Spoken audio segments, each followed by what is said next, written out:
are officially beginning this day together. It is my pleasure to serve today as the moderator. My name is Karen Kiesling. I live in Pullman, where I wish you were all here because it is the most beautiful fall day. The colors are stunning, but we at least get to be together on Zoom, and that's wonderful because we're going to have a great time together. I get to be the moderator today. I live in Pullman. I am wearing two hats in this job. I am both the Whitman County representative on the area aging, the Southeastern Washington Planning and Management Council, and have been for a number of years, a good number of years. I'm also a member of the Washington State Council on Aging, representing Eastern Washington. So this is the special day that the AAA advisory committees and the Council on Aging come together to talk about how we can achieve the goals that we want to set in dealing with the legislature and in providing services to the people who are seniors and who live with disabilities. So we will have an opportunity to share our goals for the 2024 legislative session. We have a great agenda and a lot to cover. So I would ask you, please keep your machines on mute, because if your dogs bark, if your phone rings, you are disturbing the speaker. And I will do the same, I promise. So it's my honor to introduce the keynote speaker today, and I can't wait to hear what he has to say. His name is Parfait Bachelet. He is a singer-songwriter who helps individuals and organizations create a culture of belonging. He achieves this through engaging keynote speeches, workshops, and coaching that leverage the virtues of storytelling. And I don't know what your experience has been, but whenever I talk with legislators, I say, what's the most powerful thing I can do in making a point? And they always say, tell me a story, because a story sticks in my mind. So I'm looking forward greatly to, I hope he sings, I hope he tells us many good things, but it's such a pleasure to have him with us today. So I want to turn it over to Parfait Bachelet. Thank you so very much, Karen. Hello, everybody. Good to see you all. A lot of familiar faces. Well, I got to give you kudos, Karen, for pronouncing my name so accurately. Usually people stumble on the pronunciation of my last name, but you just nailed it. So hats up there. Real privilege to be here in your midst. What an incredible group you all represent, being advocates.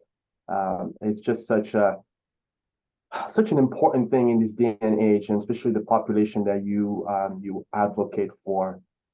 So I'm really honored for the privilege of being here. And you probably picked up on an accent already, most of you, is because I was originally from a small country called Benin Republic, and moved to the United States close to 20-some years ago.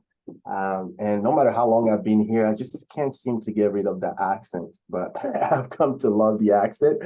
And I hope you can kind of make sense of it. So, yeah, we'll dive into it. My passion really is to try to bring people together and help them see ways in which they may have missed opportunities to bridge across differences, across lived experiences. Because one of the things that I see in my own story, and as I raised 3 kids, is that our experiences as humans are very parallel. There's a lot of similarities. They're seldom identical, but there's a lot of parallels. And sometimes we fail to see that parallel because we are so laser focused on the particularities of our own experiences that we lose sight of the parallels that exist between various human experiences. So when we are able to zoom out and be able to see those parallels, it provides an opportunity for empathy and allows us to be more effective at bridging, and I would argue advocating for one another. So in order to do what I had in mind for us today, I'm going to get you into a activity. I call it getting to know our advocates. So I'm going to share my screen right now, and I believe Rebecca is going to put a link on the chat. And What I invite you to do is using your phone or your computer, you could either use the QR code there or using the link from the chat to access a particular website. It's a polling site. There are going to be a number of questions on that site. I'm going to rapid fire through those questions so that we don't spend the whole time doing it. And it's just to get a sense, and I'm going to be showing the results real time. And then we will unpack this, the results together, and then build on that for our learning together. Is that making sense? So I believe the link is in the chat. There we go. So if you were to click on it, and I'm going to share my screen now, you should be seeing a first question, or it's an assertion that you are from Washington, true or false. And I'm going to be showing the results real time. Can everybody see what I'm showing? Great. So it looks like, wow, it's a 70-30 roughly split, but those from Washington. So I'll give you another 10, 15 seconds till we get a critical mass. Okay. Next question.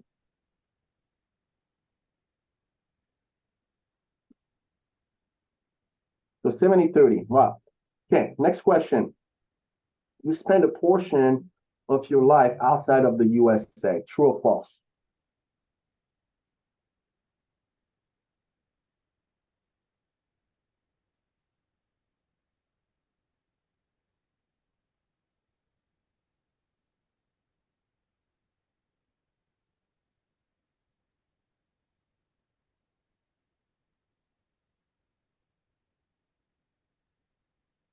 And for those of you who aren't able to use the tool, yeah, you can go ahead and put it in the chat. Totally understand some of the challenges with some technology. So there we go. We're still kind of in a 70-30 breakdown here. So about 33% in the mates in the room have spent a portion of their lives outside of the USA, and the others not. Okay, next question. Rapid fire here. You are an immigrant or the child of an immigrant. True or false?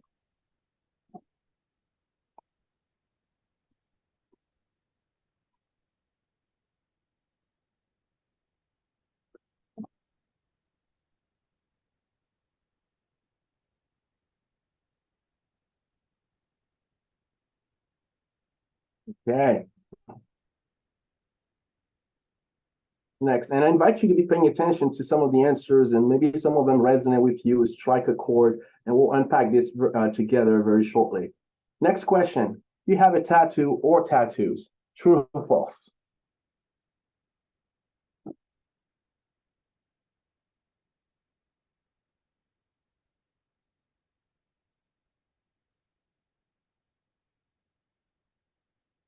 Okay.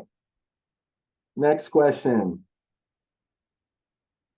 You have a visible learning or developmental disability or impairment or chronic illness. True or false?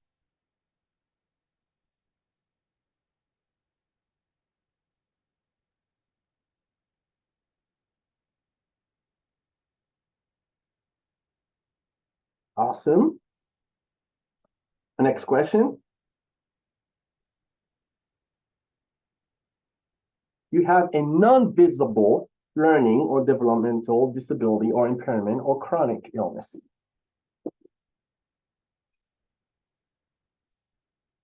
Okay.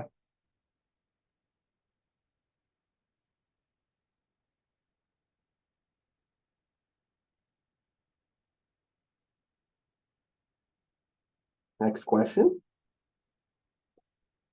You have never been teased about your accent or your voice. True or false?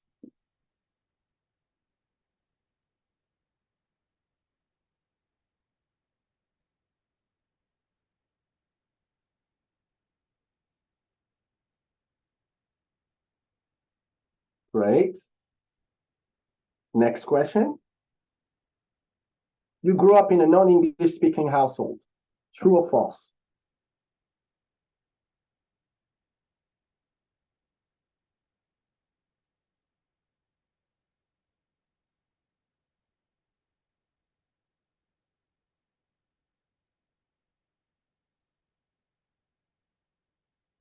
Okay. 4 more to go. Next one. You are bilingual. True or false?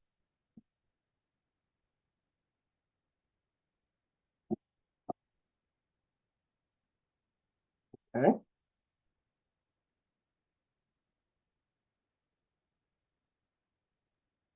Next question. You often have to think about your age. True or false?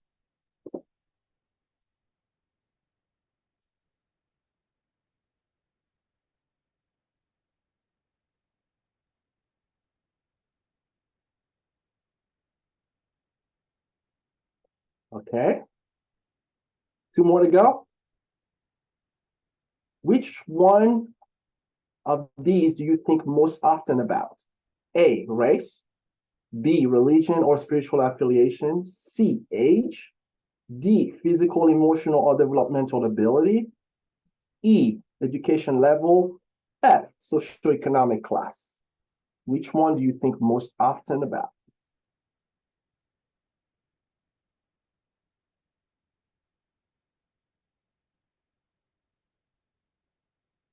What is the result not showing up on this one?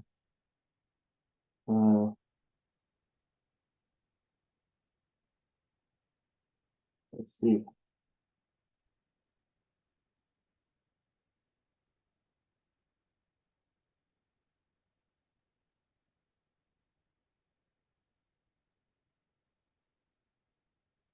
Okay, let's see if we can get that to show up. It was working just great until not. Responsive. There we go. Let's see what we got. So that's the breakdown in our room. Can you all see what I'm sharing? Okay. So we got, as one would probably infer, 28% of folks in the room think most often of their age. And then the next higher up is physical, emotional, developmental disability. And then we got an even split there for race and religion. Okay. Last one. Which one do you think the least often about between these categories? Race, religion, age, ability, educational level, or socioeconomic class?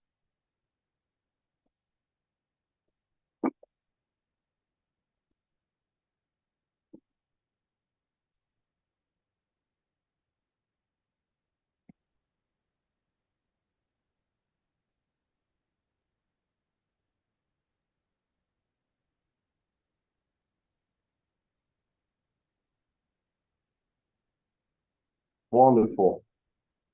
Thank you all for engaging in this activity. So as you were reflecting on these questions, answering these questions, and looking at real time, the responses that our cohort here was answering, I'm curious, and I'm going to switch gear here a little bit. I'm curious to hear from you. What stood out for you?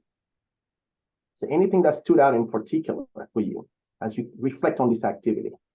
And that's when I would invite you to unmute and share some initial thoughts. Anything stood out for you?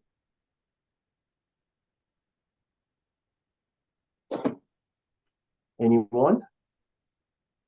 Well, when this is Beth, when you said about the family of immigrants, I took it way back. Yes, my family immigrated from Europe, but we're talking 1700s. So I take it in the literal sense.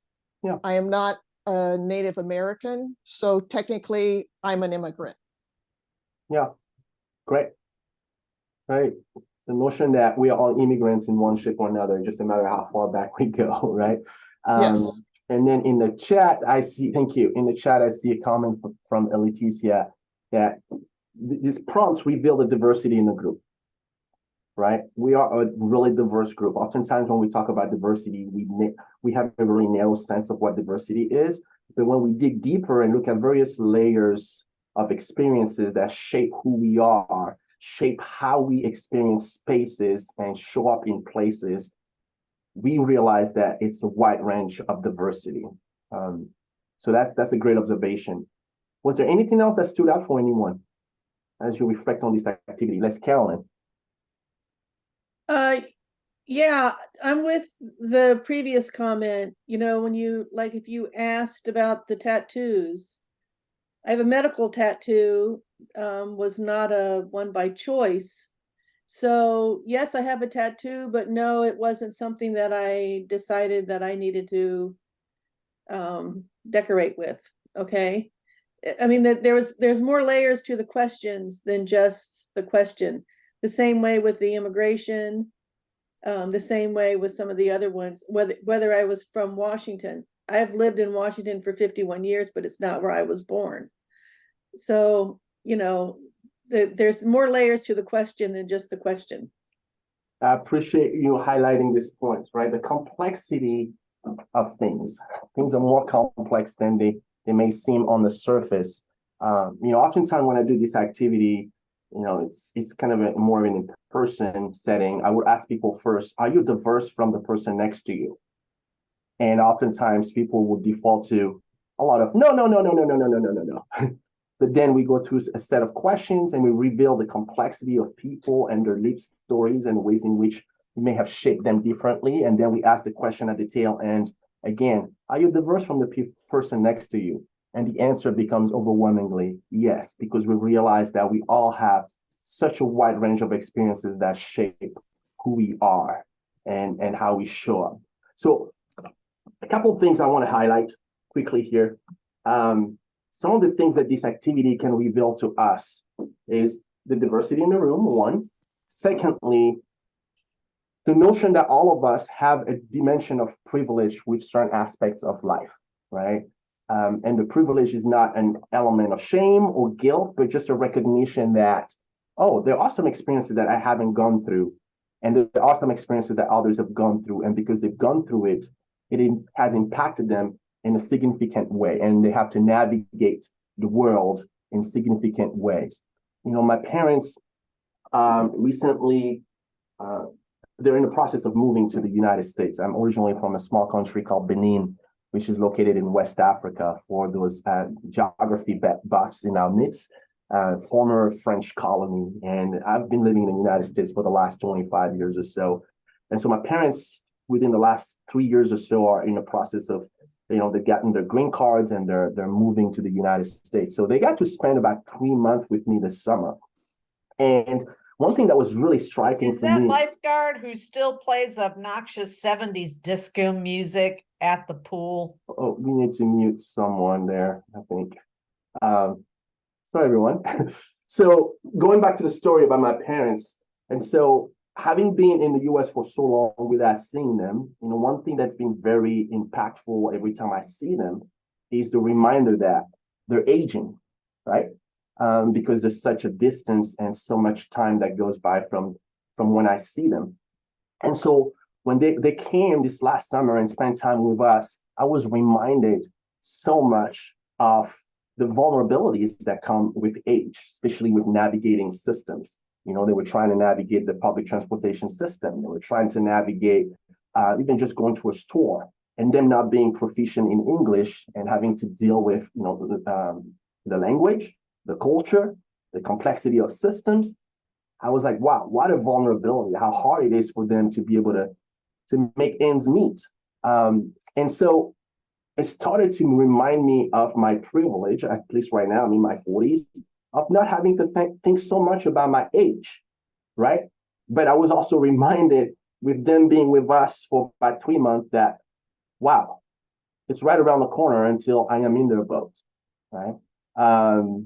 And so privilege is woven into our lived experiences because there are certain things that, because of our identities, that we don't get to experience until maybe later, and we don't have a point of reference. But there are some folks who are going through it that can teach us a lot or inspire us to take action. And that goes into the next term, positionality. This activity hopefully reveals ways in which there's an opportunity for all of us to realize how well we are positioned with regards to certain identities. For example, the fact that right now I'm pretty agile and mobile and I don't have to worry so much about being on a wheelchair or with a walking cane, right? Gives me the opportunity when I tap into some empathy for my parents' experience when they were in my midst to see what I could do. How can I be an advocate? How can I leverage my position right now and be an advocate for their story? Are you following me? Is that making sense? So the extent to which we are able to recognize, hey, do I have a certain privilege? And what's my positionality, my position as it relates to society right now? And can I play a role as an advocate to support those who might have vulnerabilities because of their identities? And so when we think about the elderly and the aging, there certainly is a huge opportunity for all of us. And that's why you are all here today as advocates. So I guess the point I want to make today is really tie the notion of advocacy to belonging, because to belong is an inherent human need that we all have.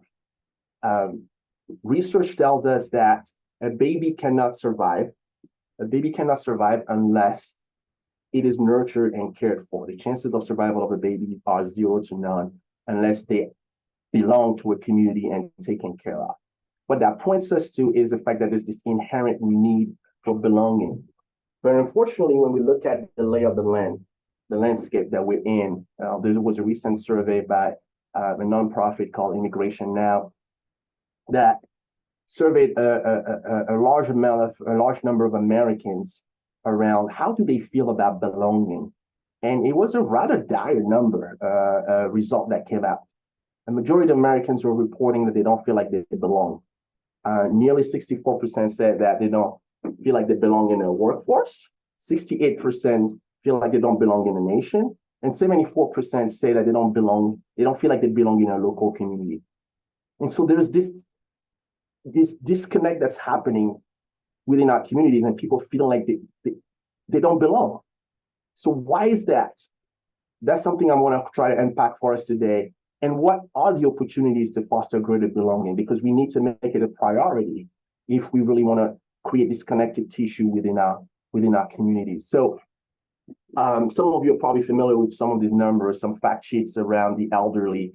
I'm going to leave that for a little bit. The reality that the aging population worldwide is growing. It's astounding. From 2015, we had 900 million people who were age 60 or plus, but by 2050, that number is going to be about 2 billion. That's just the scale of the aging population that we're going to be facing with, and the reality that population is so vulnerable in our midst, and they are the one who receive the most discriminatory behavior because of those vulnerabilities. And we all know the impact of some of the abuse that happens to the elderly, both physical and also psychological consequences of such treatments. So why is belonging important is because when we grow in the skill of belonging, when we look at advocacy work through the work of belonging, the framework of belonging, it allows us to be, I would argue, more effective advocates. So what is belonging? When we talk about belonging requires 4 main pillars. For someone to feel like they belong, they need to feel like they're connected to an environment that they're part of. They need to feel like they're connected to the people that they're engaging with, to their community, to the setting they're in. Social connection is paramount to belonging. Secondly, for people to feel like they belong, they need to feel like they are supported and cared for. They need to feel like the notion of, hey, I'm cared about is not a steep climb, but it's something readily available, a low-hanging fruit, if you will. Thirdly, for someone to feel like they belong, they need to feel safe in that environment, a sense of psychological safety, feel like they can be themselves, they can be vulnerable, they can show up as they are without ridicule, without dehumanization, without ill treatment. They can be accepted for who they are. And lastly, for someone to feel like they belong, they need to feel like they have a voice in co-creating their experience. That notion of co-creation and agency. And so to design for belonging as an outcome, or to advocate for belonging as an outcome, is to really work hard at those 4 dimensions. How do we increase social connection for those who might be disenfranchised? How do we ensure that their support and care is imminent, it's demonstrated, it's tangible, it's concrete? How do we ensure that it's psychological safety for them in the settings where they're at? And how do we feel like they have a voice in shaping their experiences, whether it's in a nursing home, whether it's in the places where they get care? Do they have a voice rather than things just happening to them? Do they have a voice in shaping and being part of what's happening to them? So simply put, if I were to define belonging, I would say belonging is to be seen, to be heard, to be supported, to be cared for by those who matter to us or those who impact our lives. To belong is to be seen. To belong is to be heard. To belong is to be supported and cared for by those who matter to us or those who impact our lives. I would argue that that puts all of us in the same boat here, right? Because we are advocates, and through our work and advocacy, we can impact lives of millions in our communities. And so the question then before us is, how do we see? What do we see? How do we hear? And how do we demonstrate care for those we want to advocate? So let me play a song right now. I'm going to play a song that I've written a number of years ago that sought to encapsulate this notion of belonging as I was thinking about my own experience as an immigrant, trying to find my path, my way within a new cultural context. And the times when I wished people had demonstrated certain behaviors in order for me to feel like I belonged. So I wrote that song based on that experience. And I also looked at the research, what the research tells us around belonging and the things that are necessary and critical for someone to experience belonging. So I'm going to play the song. The lyrics are going to be put right here in the chat. And then we will unpack this together as a learning opportunity. Sounds good? Okay, so let's do it.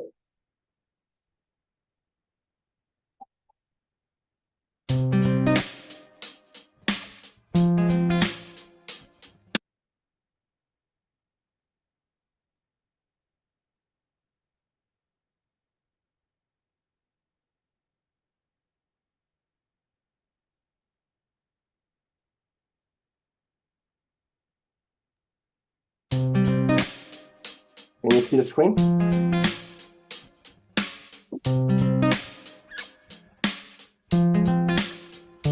I see you with a limp from afar. I see all of you. I am curious about you. What has brought you this far? I have time to you. Where do wounded birds fly when they're trying to survive? I have wondered this for a while now, yeah. Where do wounded birds fly when they're trying to survive? Will I be a safe house? I hear you. All these scars from before, I do have some too. Tell me how I can support you. Story isn't my truth, so I need to have you. Where do wounded birds fly when they're trying to survive? I have wondered this for a while now, yeah. Where do wounded birds fly when they're trying to survive? Will I be a safe house? Yeah, yeah. Where do wounded birds fly when they're trying to survive? I have wondered this for a while now, yeah. Where do wounded birds fly when they're trying to survive? Will I be a safe house? Yeah, yeah. Will I be a safe house? A safe house? Yeah, yeah. Will I be a safe house? Will I be a safe house? I'm with you as as you heal from these wounds. You rekindle my youth. I will journey alongside of you as you grow wings anew. I will soar with you. Where do wounded birds fly when they're trying to survive? I have wondered this for a while now, yeah. Where do wounded birds fly when they're trying to survive? Will I be a safe house? Yeah, yeah. Will I be a safe house? A safe house? Yeah, yeah. Will I be a safe house? A safe house? Yeah, yeah. Will I be a safe house? A safe house? Yeah. Will I be a safe house? A safe house? Yeah.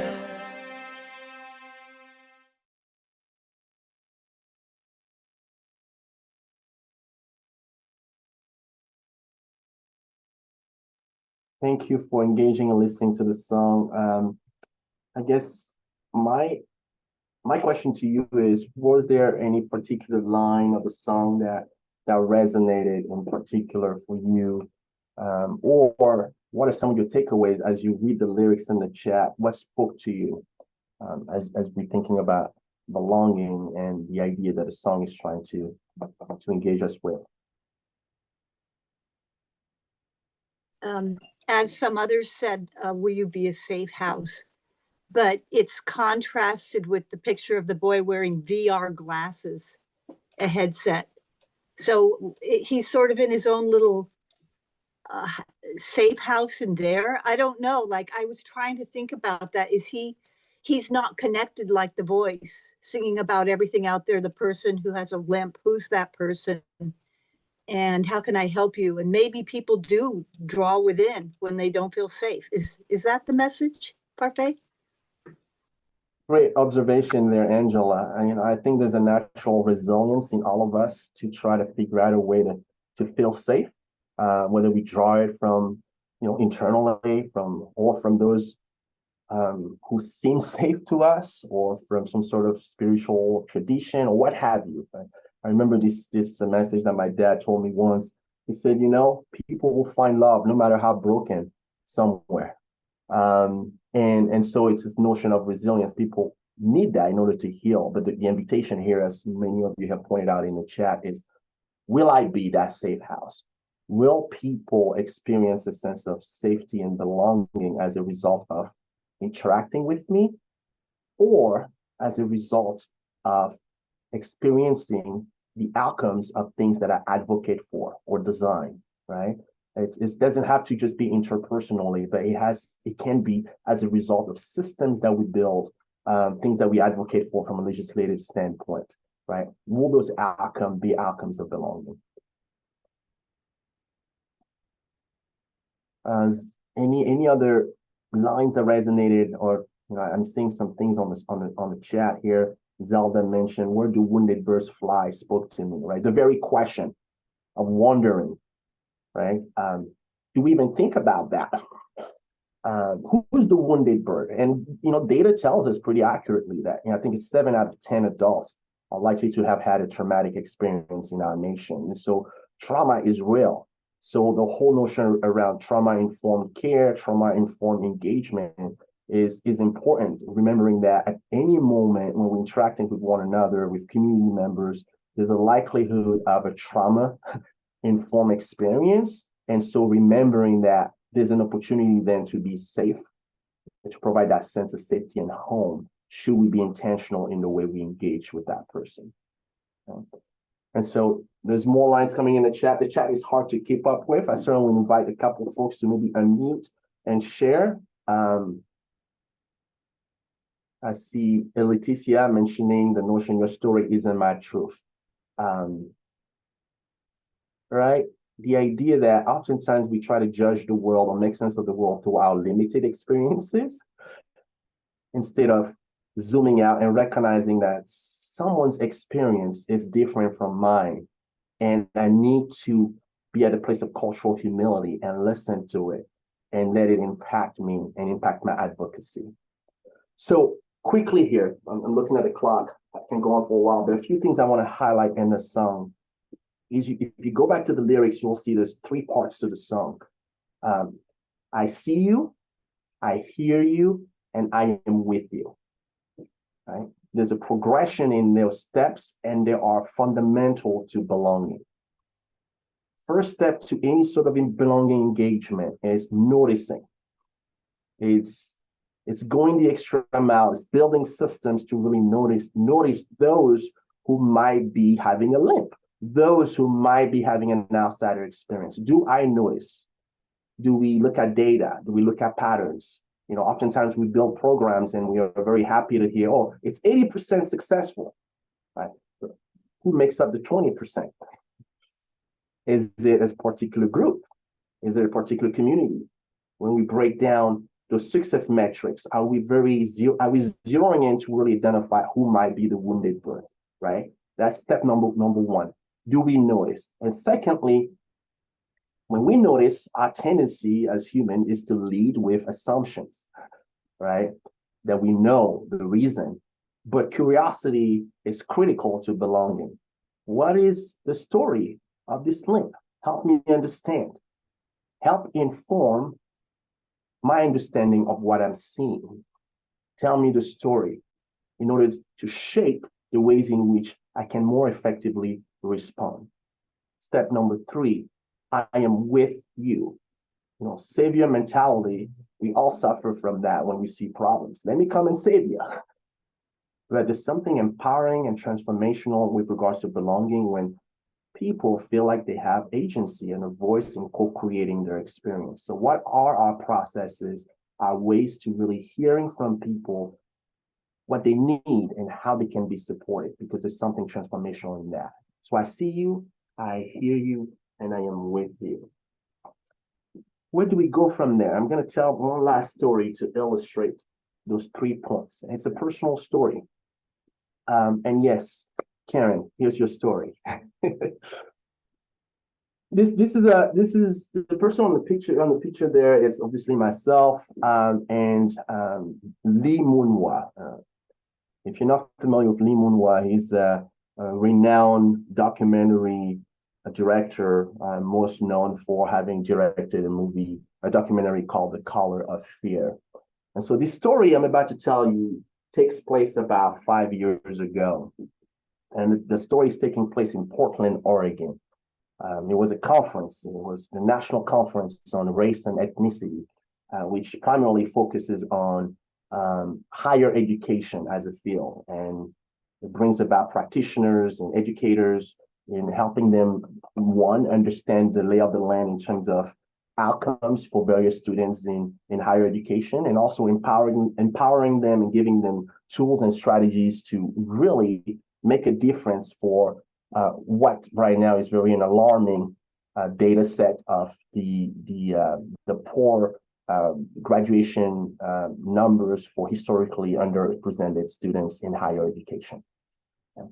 So I went to the conference. It was a 3-day conference, and the first day I was a total nerd, which means I signed up for all the sessions. You know, if you've been to a conference, you know how it goes. You have the keynote like today, and then you're going to have your breakout. So I signed up to all the breakout because I just wanted to take on learning and learning and learning. So needless to say, by the end of the day, I was exhausted. I was physically tired. Then I went to my hotel room and I was just dragging my feet. And not only for being physically tired, I was emotionally depleted as well. Because the data upon data, statistic upon statistic about how communities of color were doing poorly in higher education just affected me deeply. And so I crashed on my bed, slept through the night, woke up the next morning, and I was not as enthusiastic to hit the ground running the next morning for valid reasons. So I started dragging my feet to the first session of the second day. Y'all still tracking with the story? Okay. And so I got to the first session of the second day about 5 minutes late.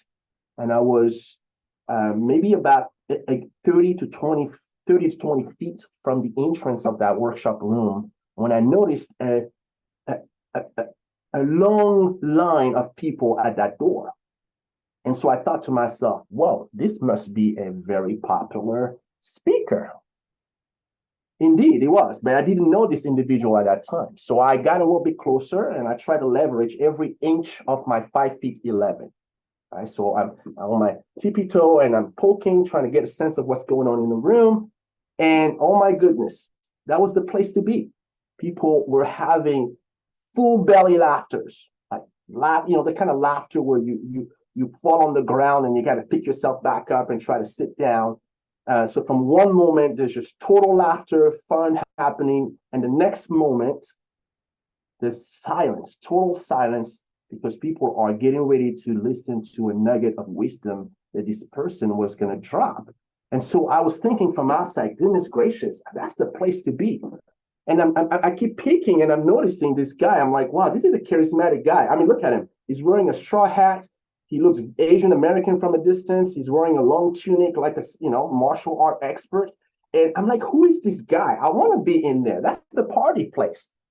But clearly I could not. The room was packed. There were people on the outside. So I'm having this internal conversation. What do I do? Do I just leave? Do I stay there? Clearly nobody's going to leave this party place. So it's a futile exercise to try to hope that people will leave.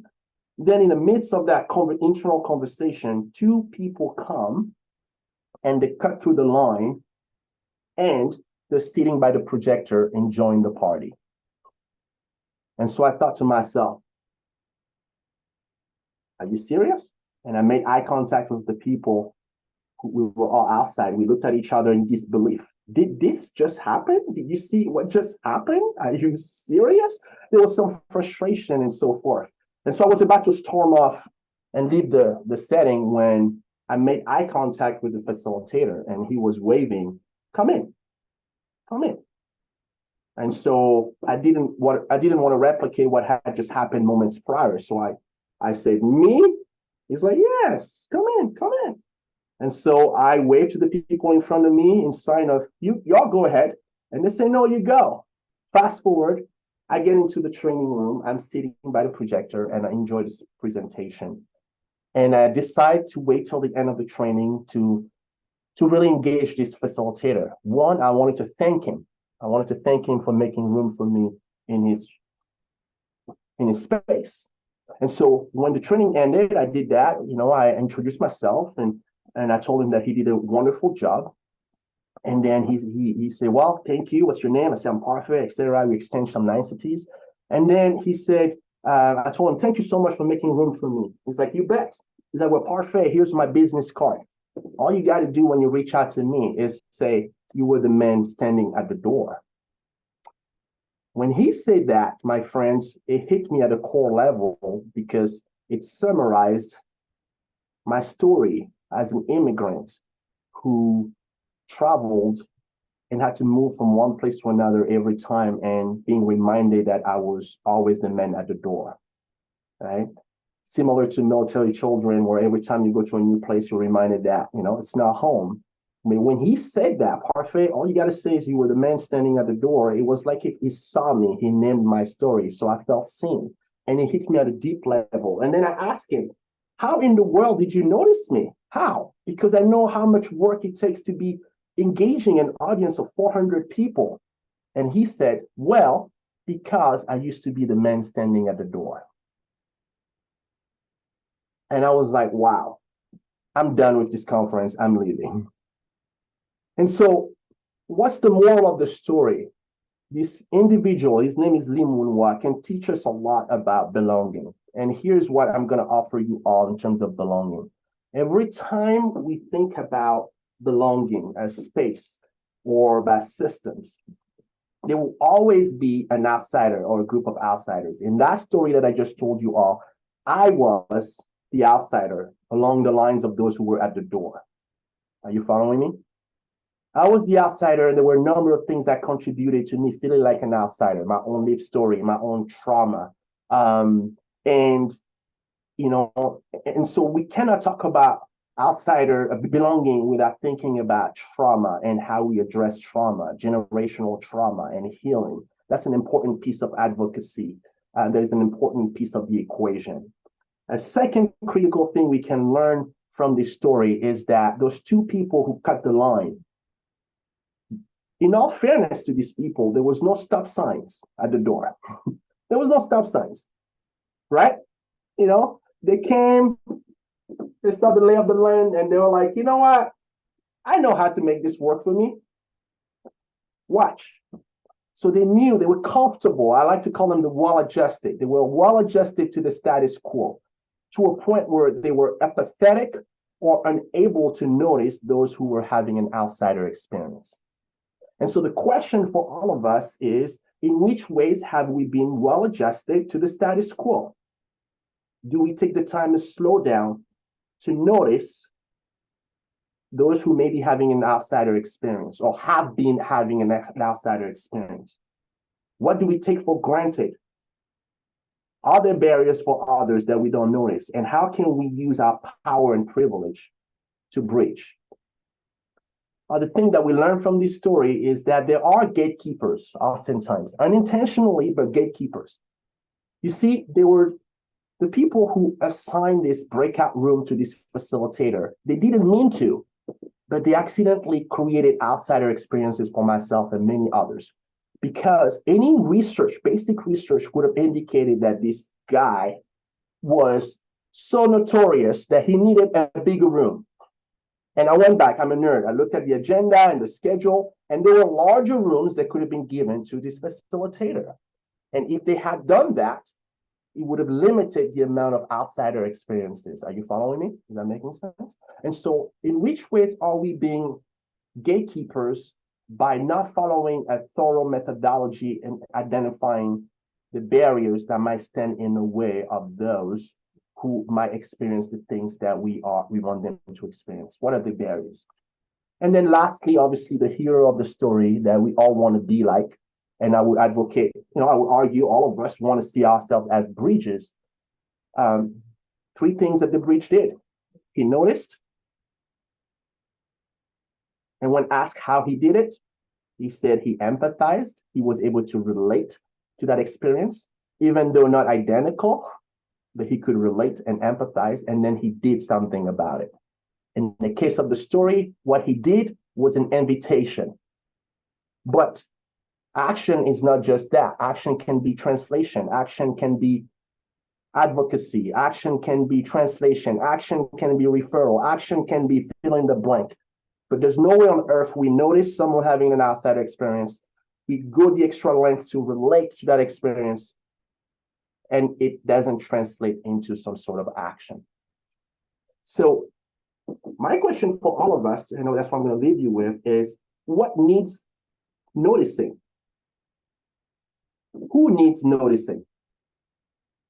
Which communities in the subset of folks that you advocate for need some further noticing? Which segment of the population needs noticing that we have not been noticing? And what might be ways we can better listen, right, to those communities so that we can understand and let their stories shape solutions, shape ideas, shape strategies. Thank you, everybody. I don't know how we're doing with time, if we have time for any Q&A at this point, but well, I'm sorry, because I'm the gatekeeper in this sense, and it's not a good job to have today, because no worries at all. I can't tell you how much I got from your presentation, and the gatekeeper image, and the sense of belonging and becoming a bridge is incredibly important, and I don't think any of us will forget it. So thank you, Parfait. I wish we had 6 hours by ourselves so we could talk about living elsewhere in the world and a million other things. Thank you for being with us. Thank you very much indeed. You bet. Thank you for the opportunity to be with y'all, and thanks for the work that you do. and wishing you the very best. All right. They'll hope to see you again, truly.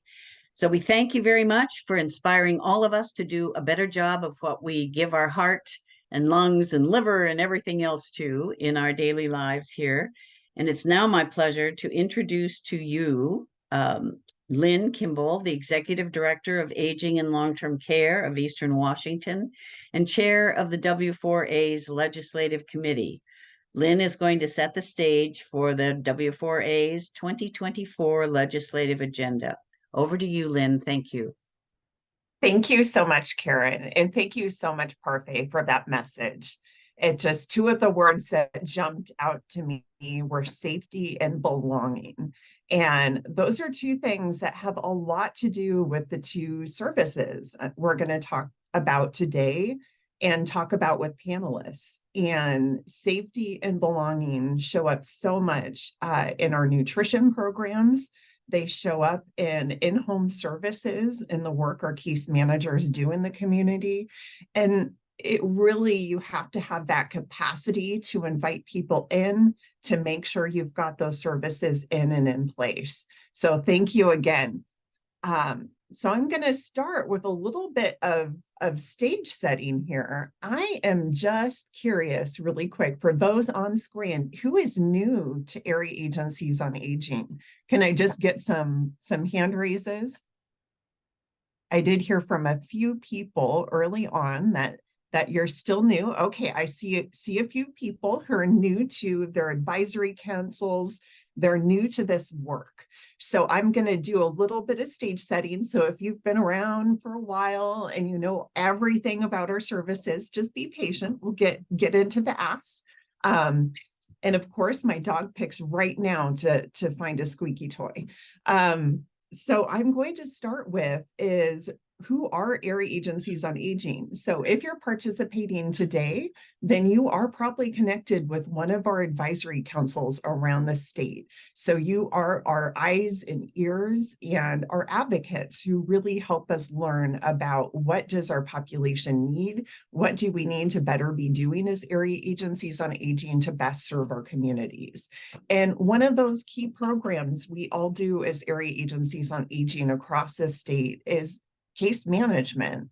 And so the case management program we're talking about today for our first legislative ask for area agencies on aging is our Medicaid and home care program. So these are clients who are getting a paid caregiver to help them with their activities of daily living. So somebody to help them with bathing, with dressing, with getting food, all those critical pieces that help that person stay at home. So they help them maintain. And case managers do a lot of work with that. So they do everything from assessment to really figure out, okay, what are the needs? What kind of service plan can we put in place to help this person stay stable and stay in the community? They work to help make sure there's a paid in-home care provider in place and really do all that work to make sure that person is getting their care they need to stay at home. And they do lots of problem solving, everything from figuring out what kind of equipment needs to be in place, behavioral supports, coordinating with other service providers, and really problem solving what can be some really difficult situations. So the last couple of years, you've heard a lot about case management if you've been around. So you may know we've had some improvements the last few years. So several years back, we were looking at caseloads of like 88, 90 clients per case manager. We've been able to get that down to 75 clients per case manager. It has helped statewide. What we're looking at this year is really focusing in on a subset of our clients that are really important to us, and it's a growing number of people. And this is the number of people we're serving who don't have a paid caregiver in place. So this is something we've seen on our caseloads for a long time. It's just growing. The workforce shortage is having some pretty dramatic impacts on the number of people who are in our communities and willing to serve in those roles as a paid in-home caregiver. So oftentimes our clients are waiting pretty significant times to find a caregiver. If they lose their care provider, finding a new one can take significant amount of time.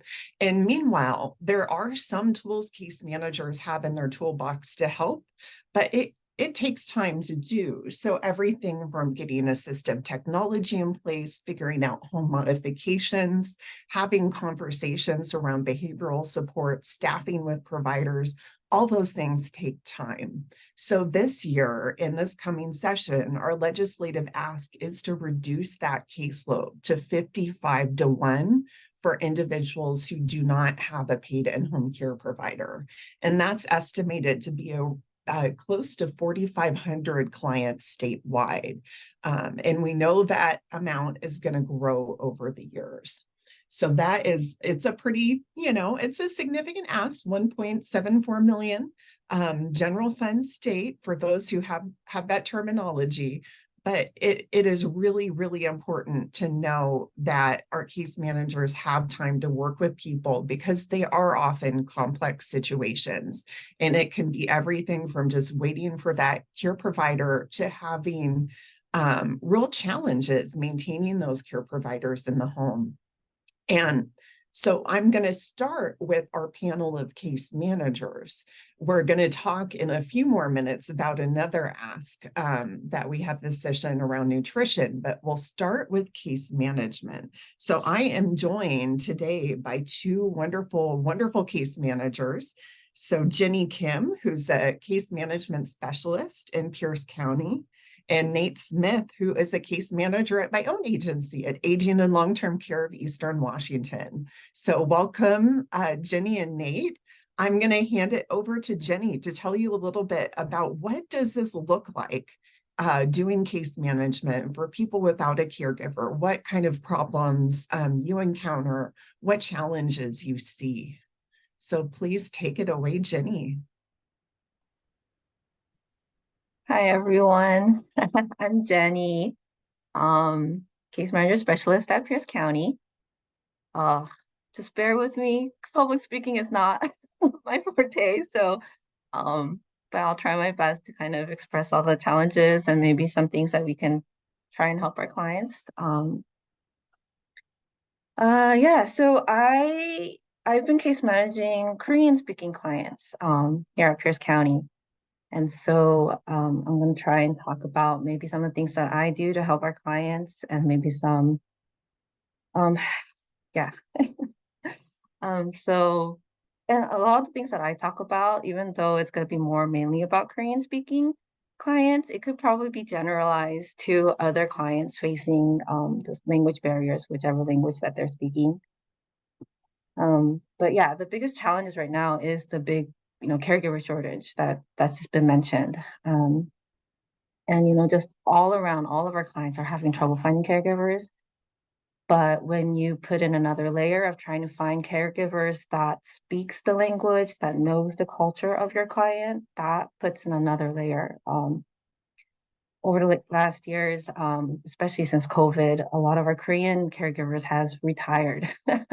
And so we're facing a big shortage in that. There's only, in Pierce County, we are fortunate to have 2 agencies that do provide language specific. They speak Korean. They have the supervisors on site that speaks Korean. You have caregivers that provide, that can speak Korean, but again, there just isn't enough anymore.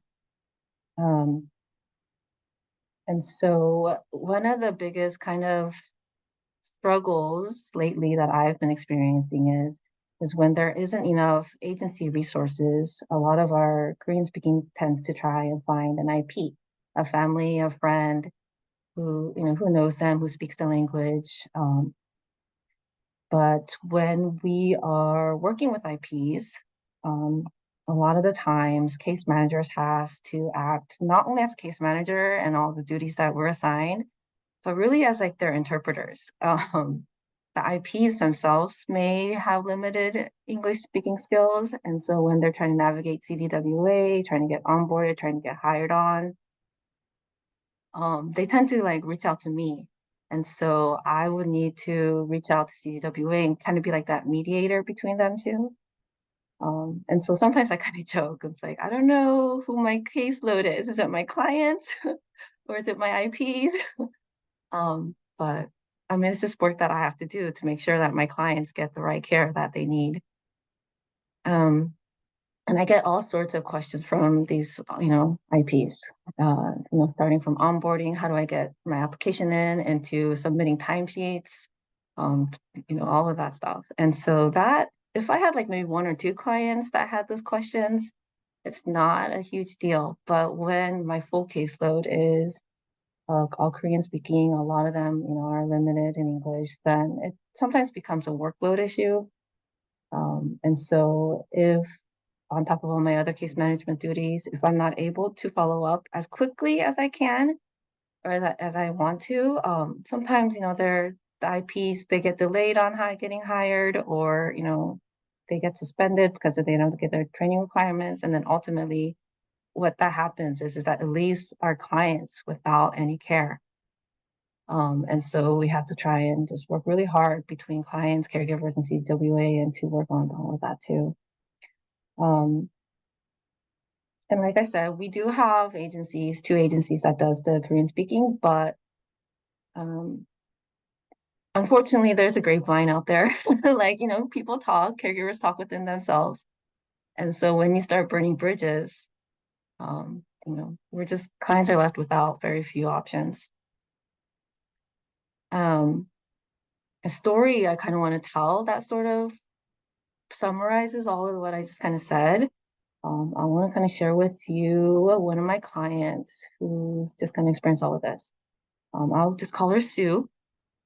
So Sue, she's Korean speaking, but she also struggles with mental health, a lot of anxiety. Sometimes she can get manic.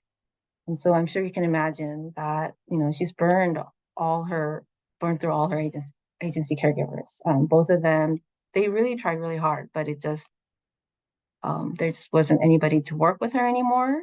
And I tried to help her find an IP that maybe can work with her, but she just didn't have anybody in mind that, she thought could work out. Luckily, another agency that doesn't speak the language were still willing to try and work with the client. And so, I sent the referral, but right from get-go, I was already like so involved. Like I had to visit the client with the agency supervisor for their intake because they didn't have an interpreter. So I was there trying to express all the needs that the client wants, client needs to have a safe care plan. But even after the intake and after services were started, because there was that language barrier. And so I would get phone calls from our clients, from Sue all the time from, when is my caregiver coming in? What's her shift look like? To oh, I'm trying to tell her this, but I don't think she's understanding. Can you interpret for me?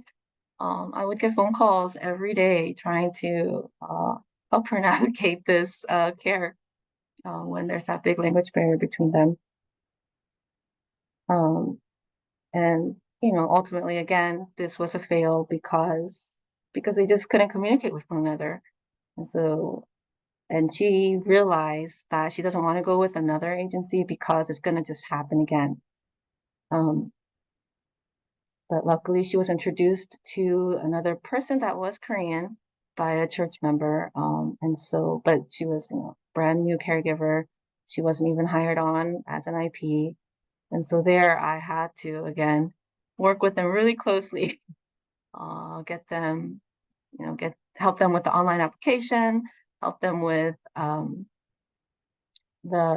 fingerprint, the background, trying to tell them that's what needs to be done. Just step by step, I had to walk it through them. And yes, CDWA does have staff that have language capabilities, but I know for Korean staff, they only have maybe one or two. And so that's not enough for them either. So that's a struggle for them too. So, I was here trying to kind of help and supplement all of that because I need care for my client. And it's been a few months now. It's been about maybe 6 months since this happened. And luckily they do it's a stable plan right now, and I'm hoping that's going to be a stable plan. And so I guess the kind of the point of my story is that, you know, I am really trying to advocate and make sure that my client is safe. But in order to do that, I have to kind of just support like all systems in order to do that. And so, and it takes a lot of work. And, you know, on top of our assessments, trying to help other maybe like things that we mentioned, like DME, assistive technology, things like that. It just gets overwhelming sometimes. But it is also fulfilling. Like I feel like I get encouraged when I do see that at the end results that clients do get the care that they need. So we just keep trying. But yeah, that's kind of my story that I had. Yeah. Great. Well, thank you so much, Jenny. I really appreciate that. And thank you for the work you do, because it's so important. And language barriers create so many extra challenges for our clients. And it's not just accessing care, but then, you know, being able to communicate with their caregivers, finding caregivers that they can communicate with, because it's so, so important. And kind of going back to safety and belonging, it really helps with those two. Being able to just be able to communicate and have those pieces. So thank you so much. Well, thank you. Yeah. So before I go to Nate, I know we've got, you know, this is a group of volunteers, and we use terms sometimes that you might be like, what exactly are we talking about? So I'm going to define a few terms just in case. So if you're wondering what an IP is, that's an independent provider. So that's one name for a caregiver in our world. So that's somebody who is going to be working directly with a client, and that client is supervising kind of that provider themselves. So they really get to, you know, do the management of a provider and the schedule themselves. They kind of go through and get eligibilized to provide care and get payment through a company called Consumer Direct of Washington, that we sometimes call CDWA. That's our acronym because we're working with so many people over the course of the day. So it is a process, and it is a new process that came on board just this last year. I think time kind of flies. I don't know about you, but the pandemic made time move in very mysterious ways. So they work with Consumer Direct of Washington to really go through that process so they can get authorized, provide that care, get out into the home. You might have also heard agency. So another choice is a client can hire a caregiver that's managed by a home care agency. And so that agency employs a number of different caregivers. They really supervise those caregivers. So the client works more with the agency. They decide who they're going to send out into the home. They set that schedule with the client, and they go out and provide that care. So it's kind of like there's two different options people can get care. So when we say somebody's run through the agencies, it means they've worked with a number of home care agencies, and those agencies may no longer be willing to have them as a client, because sometimes behaviors and experiences, they say, I've got a limited number of people. I'm not going to work with this person anymore. This client needs to go find an independent caregiver, or IP. So there's a little bit of context there just to make sure. Now I'm going to turn it over to Nate Smith to talk more about what does this look like. So go ahead and feel free to take it away, Nate. Thank you. I want to thank you all for giving me your time today to meet with this panel, discuss some of the challenges that case managers deal with each and every day. I want to thank my supervisors for allowing me the opportunity to speak on this panel. As case managers at aging and long-term care here in Spokane and across the state, we have the opportunity to work with a population that often gets overlooked in our society. Often our clients are part of the hard to serve community. Our clients come to us with physical ailments, mental health diagnoses, financial problems, housing issues, and maybe most of all, a lack of knowledge on how to access community resources and programs. As a social worker at the Department of Children, Youth, and Families, and now as a case manager with aging and long-term care, I've personally seen how important the role of social service worker becomes in the life of those we serve. Each day, case managers are contacting clients who have questions that cover every aspect of life. And as my supervisor likes to say, you may not need to know every answer to every question right away, but you need to know where you can access the answer. This is what our clients expect of case managers. They anticipate that their phone call or meeting with the case manager will result in the present problem having a solution. And they expect the case manager to play an active role in finding a solution. This is what I mean when I say case managers play an important role in the lives of those we serve.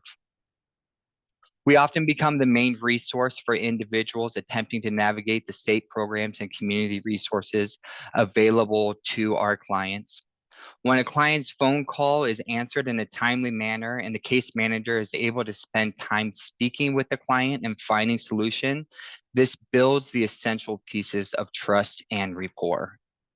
I'm so thankful that Washington State has a program such as long-term care that allows our fellow citizens and neighbors the opportunity to continue to live in a setting of their choice.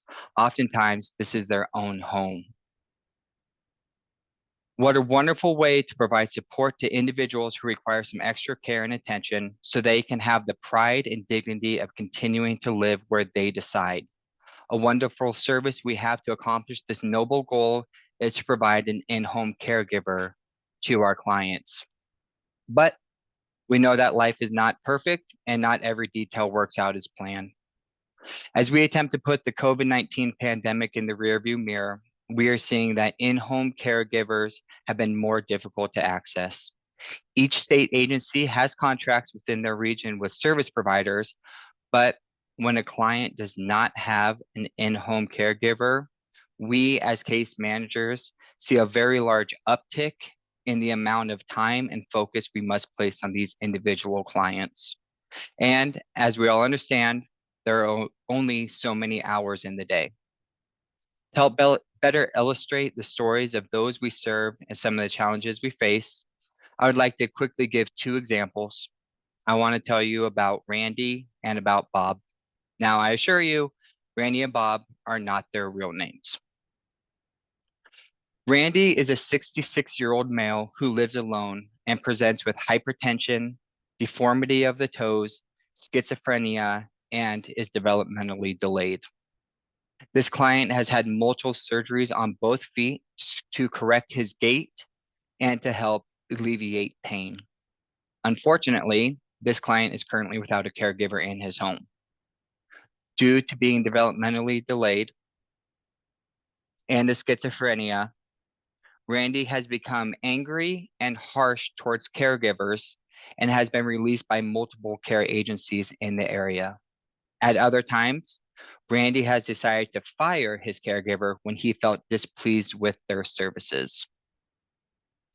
Randy is unable to drive and has been temporarily banned from using our local public transportation service.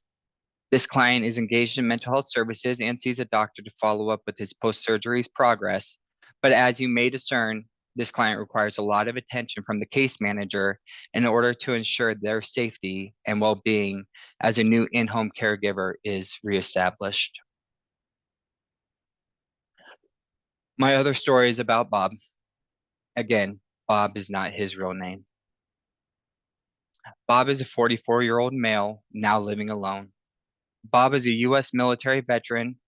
While serving, Bob had suffered an injury that led to him being paralyzed. As a paraplegic, Bob has lost the use of his legs. This, coupled with being born with type 1 diabetes, has made things quite difficult. Bob was living with his mother, who also signed up to be his paid caregiver.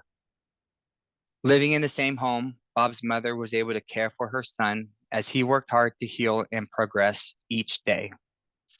Like many of our wheelchair-bound clients, Bob suffers from pressure injuries, sometimes called bed sores. These are on his buttocks and on his ankles. Until recently, Bob was able to have a home health nurse come to his home for wound care, but as he is not housebound, the insurance provider has stopped this service. So now he travels to the local VA clinic to receive wound care. Unfortunately, Bob's mother recently passed away unexpectedly. To lose your caregiver in his situation is bad. To lose your mother is worse. I'm sure you can see that this particular client required extra time and resources from his case manager to ensure his safety and well-being. Thankfully, Bob's case manager was able to secure a new in-home caregiver, but they continue to work closely with this client as he now faces foreclosure on the house he had bought with his mother. These are just a few stories that we as case workers and case managers work inside of every day. My hope is that each of our clients can receive the respect, the time, and the knowledge from case managers that they so desperately need and deserve. Case managers are working with such a large number of diverse individuals with unique life circumstances. This can make each day extremely stressful and draining for the workers. We need to ensure case managers have the time and resources available to give detailed attention to each client in this highly vulnerable population that we serve. Again, I just want to thank you all for giving your time to hear us today and allowing us the opportunity to speak on this panel. Thank you.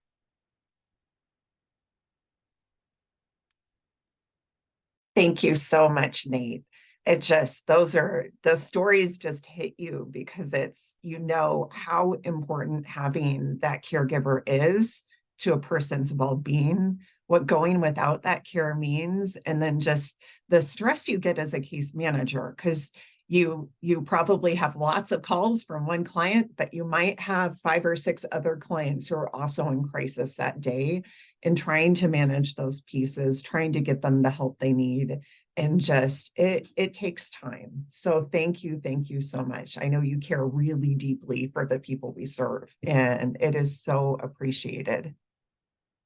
Okay, so I'm gonna just to revisit. So as we started, this is one of our asks this year is around getting that caseload down for clients without a caregiver, without a paid provider in place to have us get that case ratio down to 55-1. So 55 clients per case manager, just to get us some of the time and attention we need to really problem solve these situations that come up, work with our clients, make sure we can get a safe plan of care, work to get what we can in place while we spend longer and longer amounts of time waiting to try to get care providers, just because we know they're just, the number of people isn't quite proportionate to the amount of need we have right now.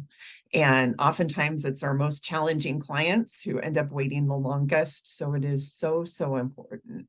So once again, it's that 1.74 million general fund state this coming year is part of our ask to the legislature. And at the end of today, we'll be sharing some links, and you'll be getting some links from your Area Agency on Aging directors as follow-up as well. So you can take a look and see those one-pagers that kind of give a summary of the issue. We're working right now to add in some real stories. You can also see some of those stories right there. So not only do you have, here's what the ask is, here's why it's important, but here's some stories of real people who are impacted. So thank you again to our case management panel.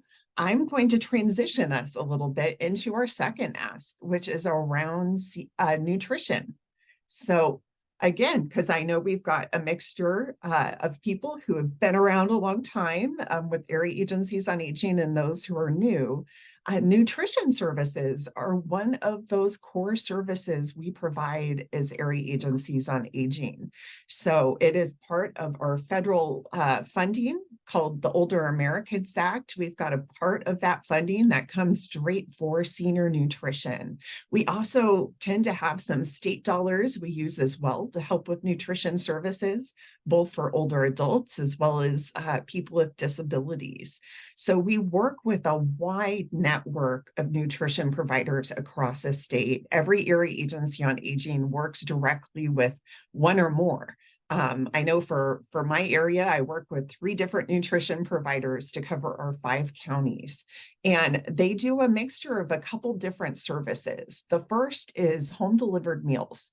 So you've probably heard it called Meals on Wheels in a lot of communities. So it's where you've got a hot or a frozen meal that shows up at someone's house, either delivered by a volunteer, usually with some face-to-face contact, so they see somebody for the day that they may otherwise not see anyone. And it gets somebody nutrition they need, it's balanced, it keeps somebody going. The other piece that we do is group meals. So group meals, sometimes we call them congregate meals. It's you're congregating together. They're often done in senior centers and community centers where people have not just nutrition, but their socialization. So you're coming together, you have that opportunity, kind of going back to belonging. You really have that ability to have that social group, get out of the house, interact, get a good meal, get some nutrition, see other people. Both of these services really help sustain people. Our services for these programs tend to be suggested donations because of our federal funding and how that works. So anyone, regardless of their ability to pay, can show up at a meal site, get a meal, socialize, and not have that financial pressure, or they can get that home delivered meal. There's a suggested donation, but they don't have to pay for that service. There's no means testing. We target services to make sure they're getting to specific communities, but we always want to make sure these services are accessible. And area agencies on aging worked with our providers to develop a lot of new programs during the pandemic. As we all moved home, we had to get really creative to get services to people. So we've done everything kind of varied in different areas, from mobile resource vans that are going to rural communities, bringing food. We've got mobile food pantries in Whitman County that go to senior meal sites and bring necessary food to seniors at those meal sites in rural communities and help reduce the stigma of accessing food. You've seen drive-through meal sites, so a way to get it in case you don't feel safe congregating in a setting, you've got a different way to get it. There's been lots of creativity. What we've seen since 2019 is that our nutrition providers have increased the number of people they're serving by 30%. So that's a pretty significant increase in the amount of service. At the same time, we've also seen huge impact of inflation. So as you can imagine, the cost of food has gone up for all of us. The cost of food has also gone up and really impacts what does it take to actually produce that balanced meal. Fuel prices are another huge stressor. So getting those goods and services in, getting them delivered out to clients, as you can imagine, as volunteers who are often older adults yourselves on fixed income, sometimes the price of gas is a disincentive to go volunteer your time because you can't always afford the gas to deliver those meals, especially in some of our most rural communities. Then everything from staffing and packaging is increased as well. So our average increase in costs has been 24 to 29% since 2020, according to our nutrition providers. So those are some stressors.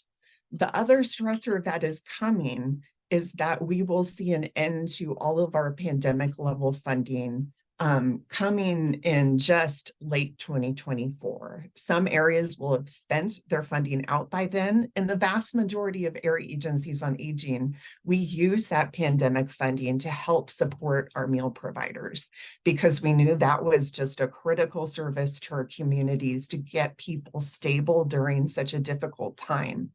The other piece we've seen is the end of the pandemic has not meant the end of need. It really has been an uncovering of people in our community who needed services, that we quickly got engaged in services, and they don't stop needing services just because the pandemic is over. We really now have contact with people who really need these services, and they need to keep going. So this year, to help with the nutrition crisis and the pending cliff that's coming, we have a $15.2 million ask of our state legislature this year, which is pretty significant. And the reason is because we know without additional investments, we will be seeing a pretty significant cliff in nutrition services. We'll have about 61% of the funding we need to actually provide this level of service we provide today. So that means without additional investment and help from our state, we will see a loss statewide of 1.3 million meals, impacting around 20,000 seniors. So that's pretty darn significant. So this is one of our big asks this year, and we'll definitely be calling on all of you for help, for stories, the power of stories. If you've ever been to a meal site and you know the value that brings, if you ever had to get a home delivered meal, or if you get one today and know what a critical lifeline that is, we'll be needing your help this session. We have been working to put a coalition together. So we're going to be working with some of our other really important partners in the state to advocate for these services. We know federal help, unfortunately, Congress doesn't seem like they will be doing anything anytime soon to help us in these programs and services. And we know we need to feed people, and we need to make sure they've got that really important social connection that brings them together. So rather than talk further, I've got two wonderful, wonderful people here who are our nutrition providers themselves. So they're going to talk to you about their own experiences and what they see in their programs, and a little bit of stories of who these programs help. So I've got with us today Joanne Donahue, who's the Chief Operating Officer for Sound Generations in King County. And I also have Brandy Hickey, who's the Executive Director for Senior Life Resources. So I'm going to turn it over to, let's go to Brandy first. We went west-east, now we'll go east-west. Thank you for having me. I've just enjoyed this immensely. Other than the part, Lynn, about what you said about possible funding cuts.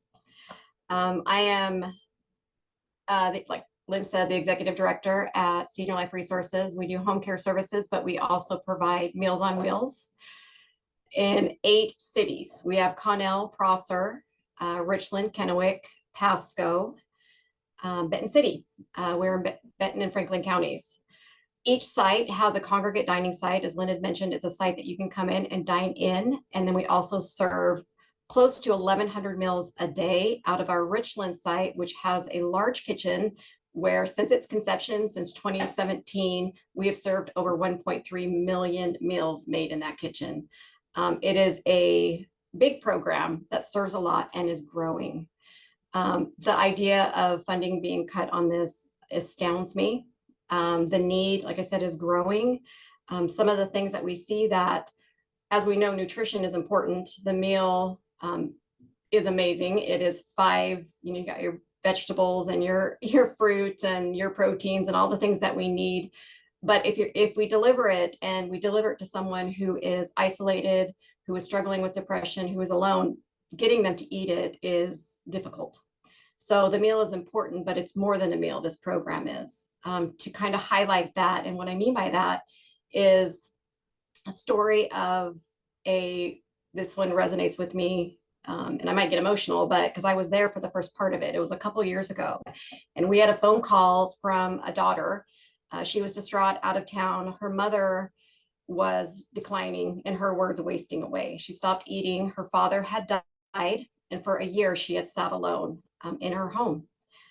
She asked, can you please just go deliver her a meal? She needs nutrition. So of course we said, yes, please let us do this. What an honor.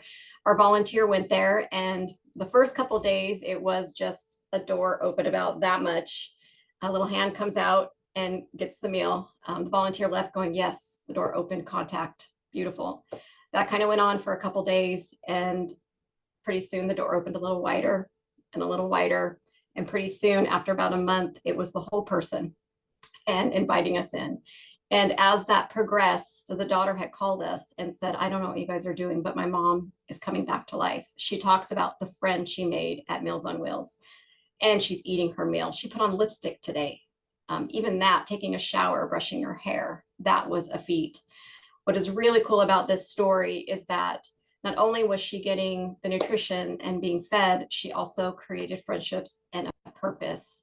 Today, 2 years flash forward, the same person who was in that state of wasting away is now a volunteer with the friend she made at Meals on Wheels and our cafe here in Richland, and she now delivers and serves meals. And even better than that, she dines with her friends at our Richland site and has brought in more people, and they have created a widow support group with each other. People who have never met each other connected at this site. And it's so important to realize that the meal is the conduit to get us into the person for the mental health well-being. It's an overall well-being. Another story about that was, to kind of reflect this, is that nutrition piece that is also the health piece. We partner with a couple local non-hospitals. Partnerships in our Meals on Wheels program is really important because it does take a community. I mean, we're very fortunate in our Benton, Franklin counties of our community. Is the hospital has called us up and said, we have an uptick in seeing seniors who are malnutritioned. We treat them, we send them home, and they return. What can we do? They asked if we could serve meals. They are going to pay us for a meal for a month. So as a person comes in 60 or over who is diagnosed with malnutrition, they are discharged. And at discharge, they are given a month full of meals. We in turn retain them. We do the meals for a month, we retain them. We in turn see an uptick in the amount of seniors that we're able to help and assist with. And Cadillac and the hospitals that we have here are seeing a decrease in return visits. That was a really big win. And with that, I went over to we have a site in Pasco, and it's predominantly Hispanic, and they serve some cultural meals over there every other Thursday. And I went over there and I got pulled aside, and this gentleman didn't speak English very well, but I got it. I got his excitement, and he pulled me aside and he said, I got to tell you something. This is a great story, and I want to tell everyone. And he was sitting with a group of his friends, and they were just as excited as him. And the gist of it was that he had just come from the doctor that day and got his health. The doctor told him, whatever you're doing, keep doing it. He said, your diabetes is in check for the first time in 10 years. And unbeknownst to him, it was because, and he is self-proclaimed, does not love vegetables at all, doesn't eat them. But he comes and sits with his friends in that socialization part and begins to have conversations with them. They join an exercise club. He's eating his vegetables and his entire meal and getting healthy. He wants to tell everybody about it. So going over there last Thursday, I saw him again excited. He's like, look who I brought. I brought 2 more people to come with me. They're getting healed. I think I get the giggles every time I see his face visually. I love it. And so what's cool about those 2 stories is that we see kind of a trend of a life-saving program in nutrition, but also in the mental health. With COVID, we all know that, we told people several times, please don't isolate, don't be alone, get out and be social. And then COVID hit and everybody isolated. So coming back to a gigantic population of people, even in restaurants, I struggled in restaurants. I was watching people make my food thinking, oh my gosh, what's going to happen here? We got kind of complacent in that. And so we are hoping to get more creative in our sites so that we can bring in that social aspect. A final story I just want to end with, and I think you guys can all see this, that the food is the conduit to get us in, but it's just the beginning. It's the mental health and the social interaction. And as Parfait said, the belonging of what people are needing to be seen and knowing that they're not alone and they're cared for with dignity and respect. We had last story, I could go on and on. Last story that's incredibly impactful is an end of life story. We got a call from hospice, who is down the road from us, and it was a daughter whose mother was dying, and she said, I know I don't have long. I want to thank the person who saved my life at Meals on Wheels 10 years ago. They called us. They said, hey, we're not 100% sure who this is. Can you please connect my mother with this person? We called and found that it was our direct supervisor from Meals on Wheels. She had since retired. We told her, you know, this is what's happening. Do you know this person? And of course, she remembered her. That there was a knock. She went to the door. Nobody answered. This happens more times than not. Nobody answered, kept knocking, called the family, said, we're really worried about your mom. Can we have access to go in? Should we call someone? They went in. She had fallen. She was barely breathing. The person who saved her from Meals on Wheels was Christy. Gave her resuscitation, called them in, sat with her until the ambulance came. And that was the last time they had seen each other for 10 years. We still continued to serve meals, but it was through volunteers, not through Christy. We connected the two, and for 4 days, Christy visited her every day for 4 days until the day she died. And that was that important connection that was needed. It kind of solidifies what Meals on Wheels program does, why it's so needed, and why we cannot not ignore the fact that this is an important part of our communities. Thank you so much, Brandy. That last story just gives me chills. It's hard to put in word what these services mean to people, but you did a fantastic job of doing just that and just the impact it has. It's not just nutrition. It's that social connection. It's that human connection. So thank you for everything you do. I know I'm seeing some things in the chat. I'll try to circle back to them, but I want to make sure we have time for Joanne. So I'm going to pass it on to Joanne Donahue from Sound Generations. Thank you, and good morning, everybody. It's great to be here. I want to also just thank you for the advocacy work that you're going to be doing. I started off my career about 40 years ago in the field of aging, and have learned early on just the importance of advocacy.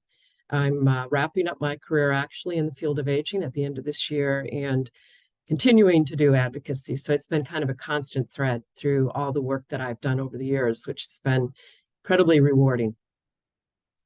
So Sound Generations, we operate both a Meals on Wheels program and a community, we call community dining program.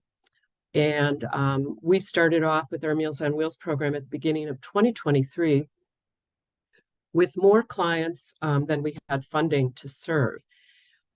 Many people stay on the program longer now. That's one of the things that we've experienced. Many more people came to our program during the pandemic than we had ever seen before, which certainly told us that there was need out there, but it was very hidden. And the pandemic kind of revealed it to us. At this point in time, we now have a waiting list in place, and there are over 784 people on it currently right now. Someone calling our program today would be potentially facing up to a 2-year wait. So the need for this additional funding is just really critical, because that is just not a conversation you want to have with somebody that, well, we can serve you in about 2 years. Obviously, when people call our program, they need the program now, not 2 years from now. The story that I'm going to share with you is about one family who's experiencing our waiting list right now. This is a note that came from the daughter, who happens to live in Texas. My mother is 92. Her dependable caregiver, my older brother, just passed away. Her car is dead, thankfully, as it was a safety concern. both the car and my mother driving, as you can imagine, somebody at 92, although there are people that sometimes can pull it off. She has low appetite and mainly eats bread, soup, and drinks milk, loves milk. She no longer has someone to shop for her, has trouble managing her own checkbook, and I'm seeing cognitive decline. I was just in Seattle for my brother's funeral.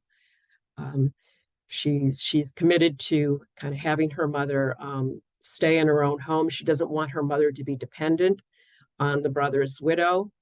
All other siblings work and live a distance away from her mother. The client does not feel like cooking at all. She's able to open up a can of soup, but that's kind of about it. Daughter's saying, I would appreciate any help your program can provide. 7 meals a week plus milk would be very, very helpful. And I will supplement her groceries with Instacart. If need be, I will pay for your meal delivery from Meals on Wheels because my mom does not want to leave her home, and I'm trying my best to keep her where she wants to be. In this particular story, the daughter is willing and able to pay us, so we actually have the capacity to deliver to this older woman. But there's about 783 people who don't have daughters or children that can pay for the meal, privately pay, and are going without those meals right now. I'm going to also share just some stories about some people who are on our program, because our program provided about 500,000 meals, over 500,000 meals last year. So it's a very large program. We're the largest program in King County. So very important resource. So these are just some quotes that come from people who are currently on the program.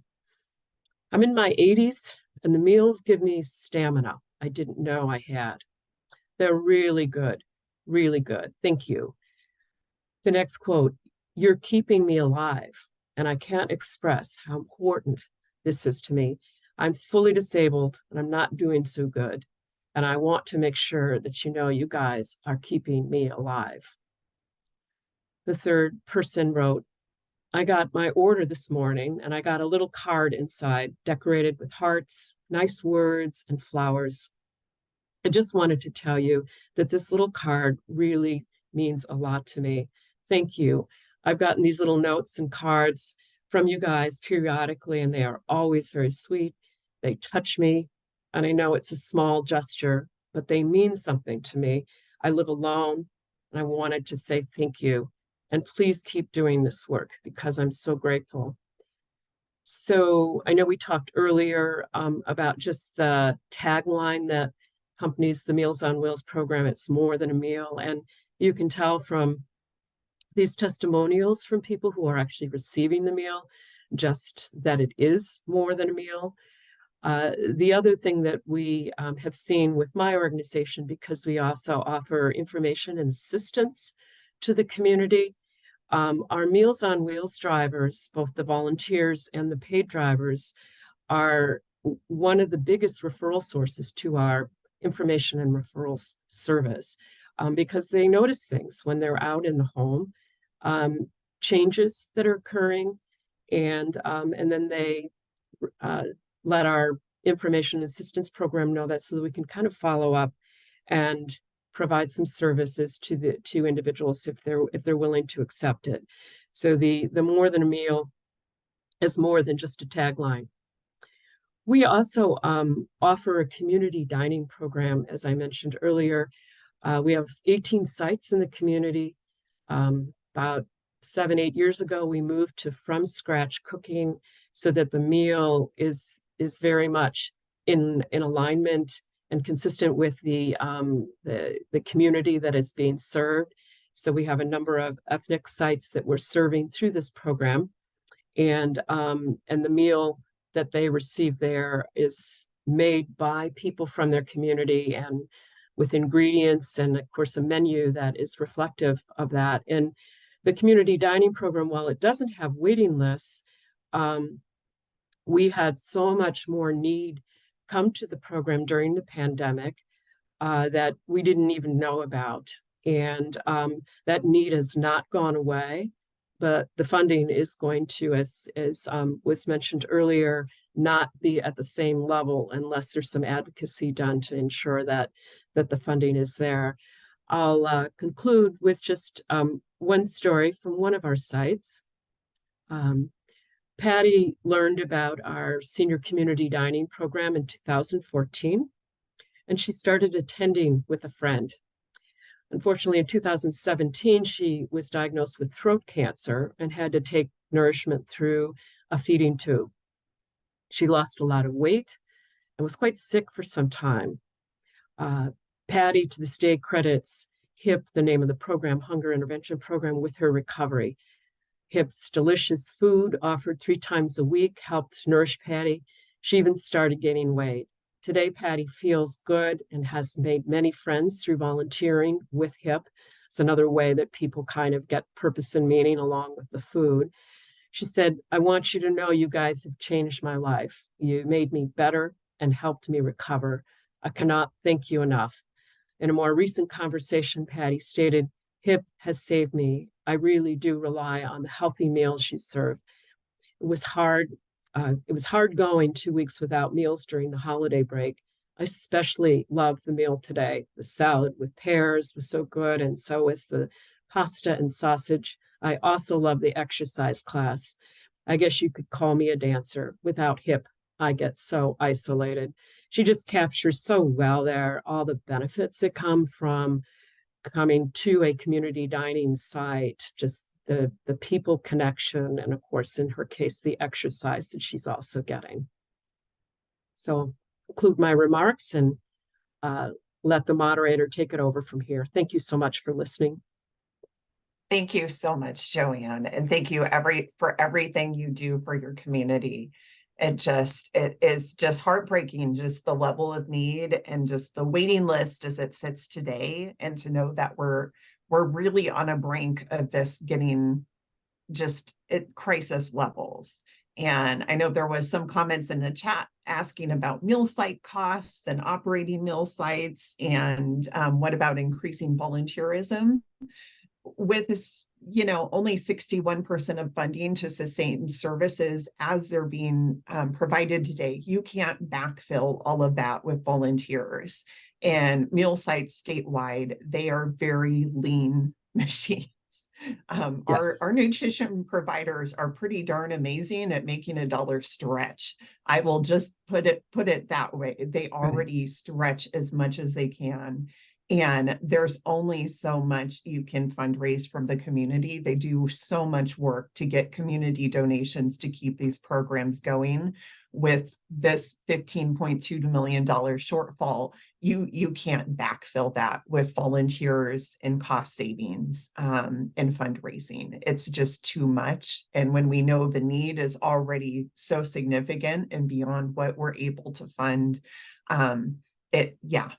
it's unfortunately our Older Americans Act services and funding has never kept pace with the need in our communities and with the population of older adults and people with disabilities that are there that need those services.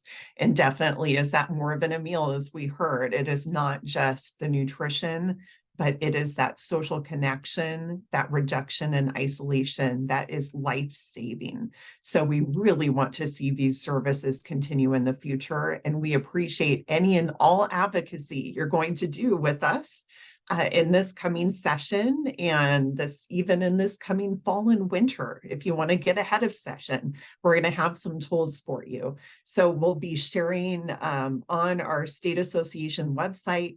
We'll have all of our one-pagers up and ready to go. And in the meantime, if you have stories of ways you've been personally impacted or your friends and family have been impacted by nutrition programs or by case management, please feel free to share that with us or with your area agency on aging director. We are gathering stories because that is part of really how we do advocacy, is just the power of story, because it's those examples of how people are individually impacted in communities that really help us with legislators motivate change, motivate those investments. So please, please, please share those stories. They are really, really powerful, as you heard here today. So thank you again. Thank you to all of our panelists. That was absolutely wonderful. And I will, just in time, turn it back to Ms. Karen Kiesling. Thank you very much, Lynn, and a special thank you to Kim, to Nate, to Joanne, and to Brandy. Your stories are so powerful. They move us, they make us smile, they make us weep.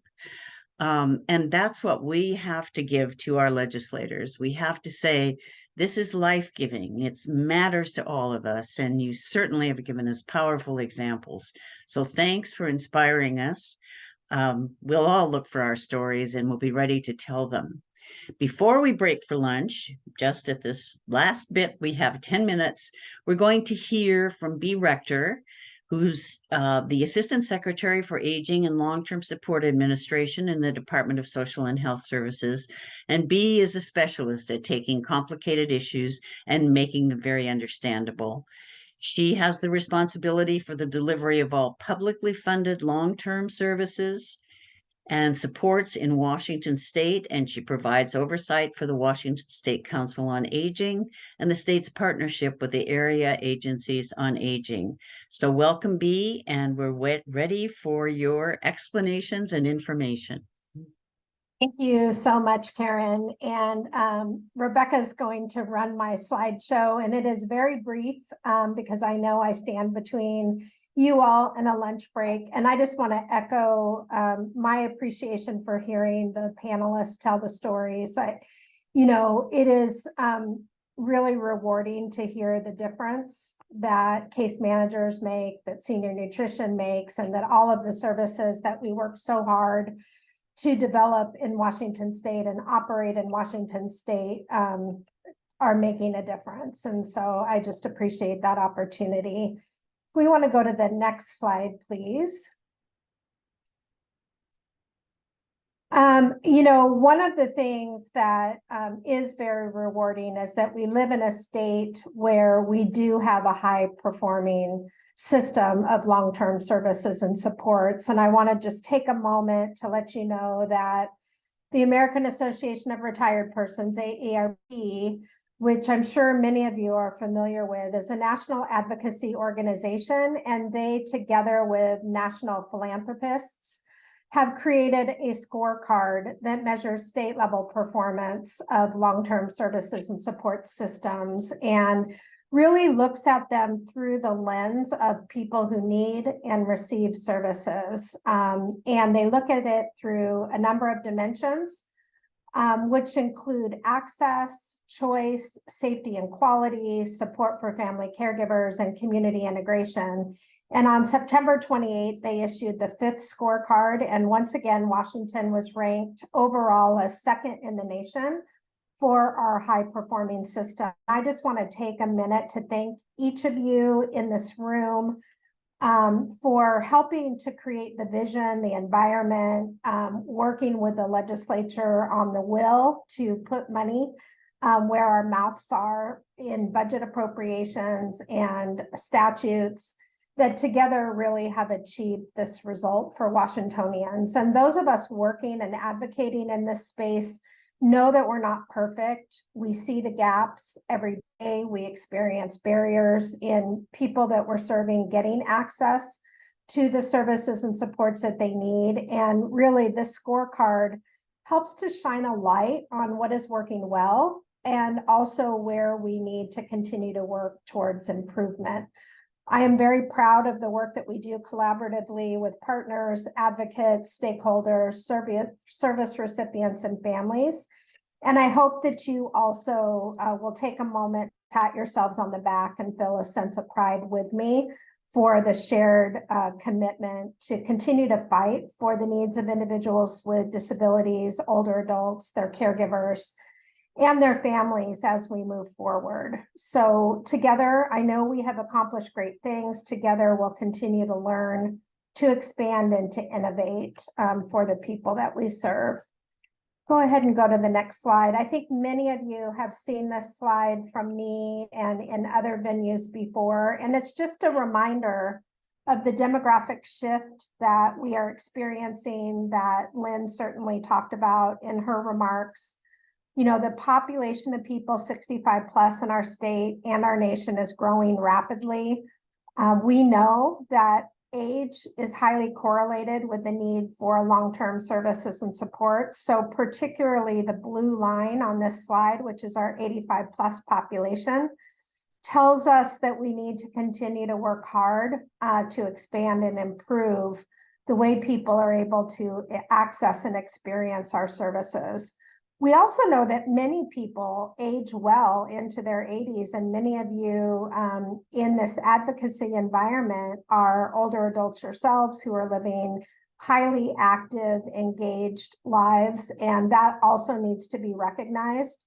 And programs that help people stay active, stay connected, stay healthy also need to be part of our work and part of the community fabric. So I appreciate the advocacy you're doing on that regard as well. Next slide.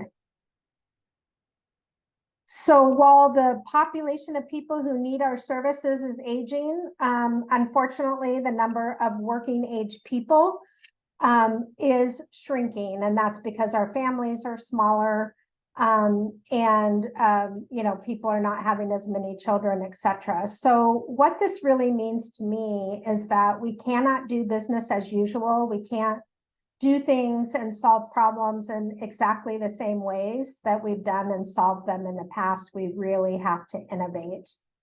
And that's really my message to you all today. Next slide. So we are facing these significant challenges as well as some promising opportunities that makes this, in my opinion, the right time to take bold action in really evolving our system. We know we need to continue to invest in what I call our core business lines or our core service lines. Long-term services and supports is largely a people business. We know we will need to continue to raise the quality of the direct care worker jobs in our state. You also heard from senior nutrition providers and case managers. They are an important part of this human fabric as well. It means not only do we need to continue to work on making competitive wages and benefits so that we can recruit people into these jobs, but we also need to do much better than we are at the non-economic aspects that keep people in this workforce. And really, Parfait talked about this morning.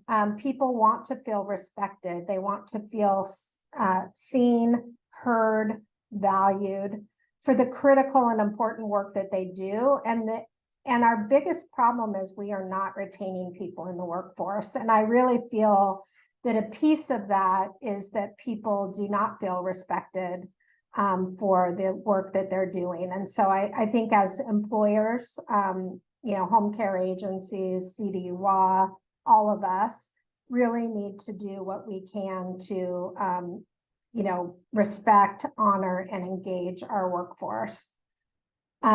I think that that's true throughout our continuum of care in every setting, in every job.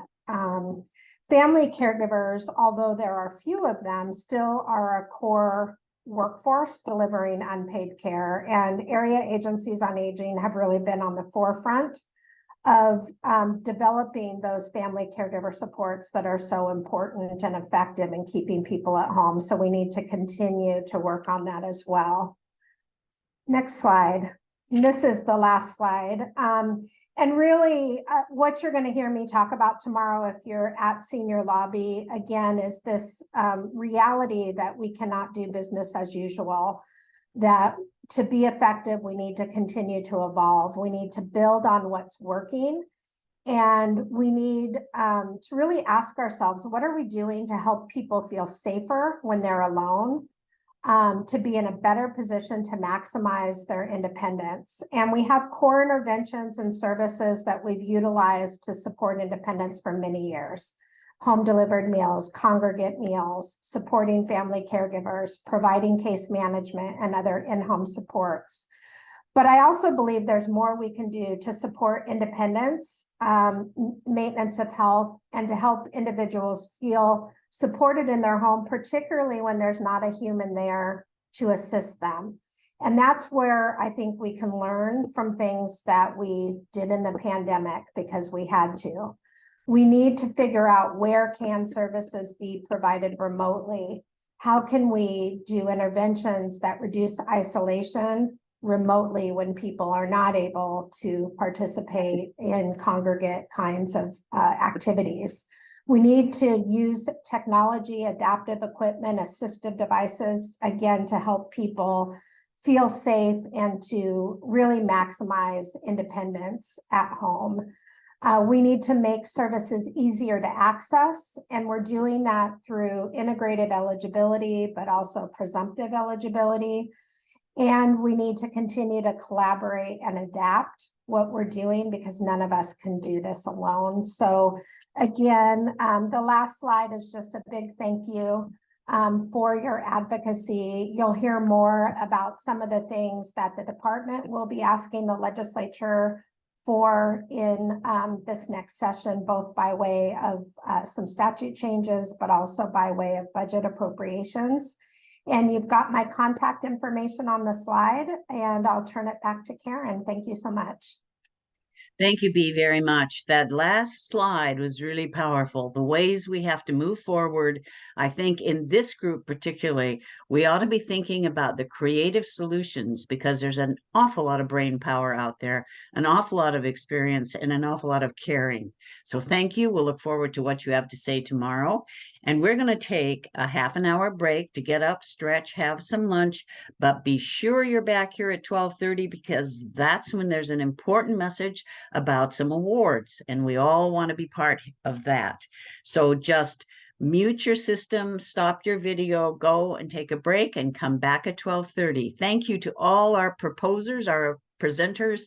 Wonderful morning. Thank you. Goodbye.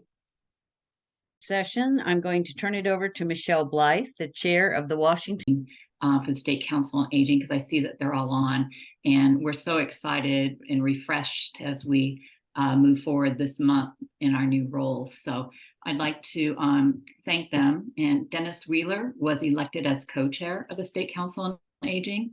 Ron Vivian will be serving as our parliamentarian and co-chair of our legislative subcommittee. Bruce Doherty was elected as secretary. Michelle Harane will be chairing our outreach committee, and Susan Connery will be co-chairing with Ron, our legislative committee. So just thought it was important to say their names and recognize them. So our first award is the Dennis Mahar Excellence in Action Individual Award. So I'll just give you a couple sentences on what that's about, and then I'll read about our recipient. Each year, individuals working with or for Washington's area agencies on aging or related organizations put forth outstanding efforts to implement innovative strategies which result in positive outcomes for Washington's aging population. In recognition of these efforts, the Washington State Council on Aging, in conjunction with the Washington Association of Area Agencies on Aging, is pleased to announce the recipient of the 2023 Dennis Mahar Excellence in Action Individual Award. And that award goes to Diane Gotch, who works for Aging and Long-Term Care of Eastern Washington.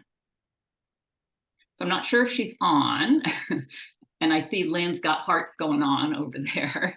But I'll read a little bit about her and then a couple of quotes that employees made comments on her. So if you bear with me just for a moment, I will tell you what she does there and why she is so extraordinary. Diane has been employed with the Aging and Long-Term Care of Eastern Washington for over 10 years. In her role as accounting manager, she acts as the controller for the agency and responsible for all fiscal functions and direct supervision of accounting department staff.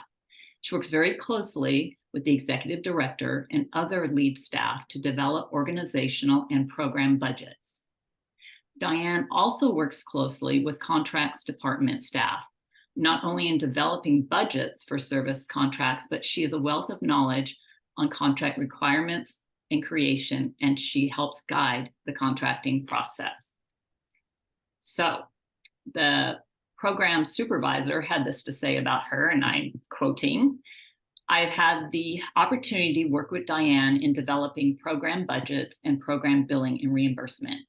Diane has always been very helpful, and her experience and knowledge were appreciated. She helped me understand how to lead my program operating within the budget and was always open to discussing my program budget needs." One other individual, Diane's role is behind the scenes, but that does not mean her work is any less important. By managing the fiscal side of things, it means that clients in this agency can access services and that the programs are funded to meet their needs. I don't know if that impact is quantifiable.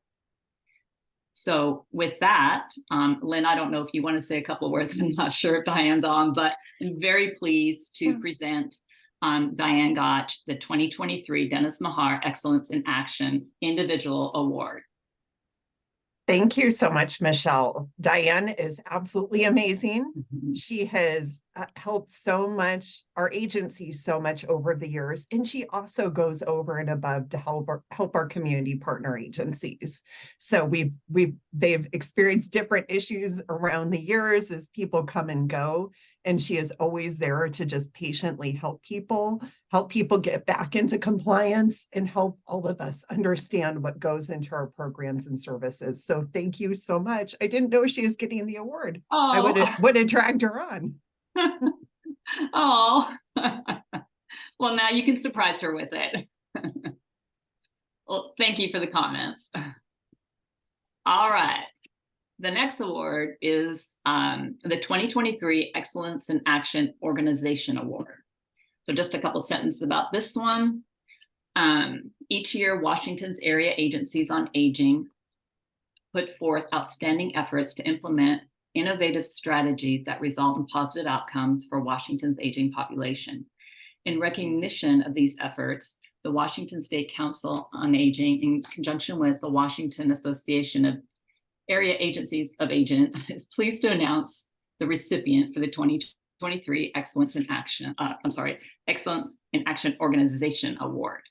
And that recipient is Aging and Long-Term Care of Eastern Washington.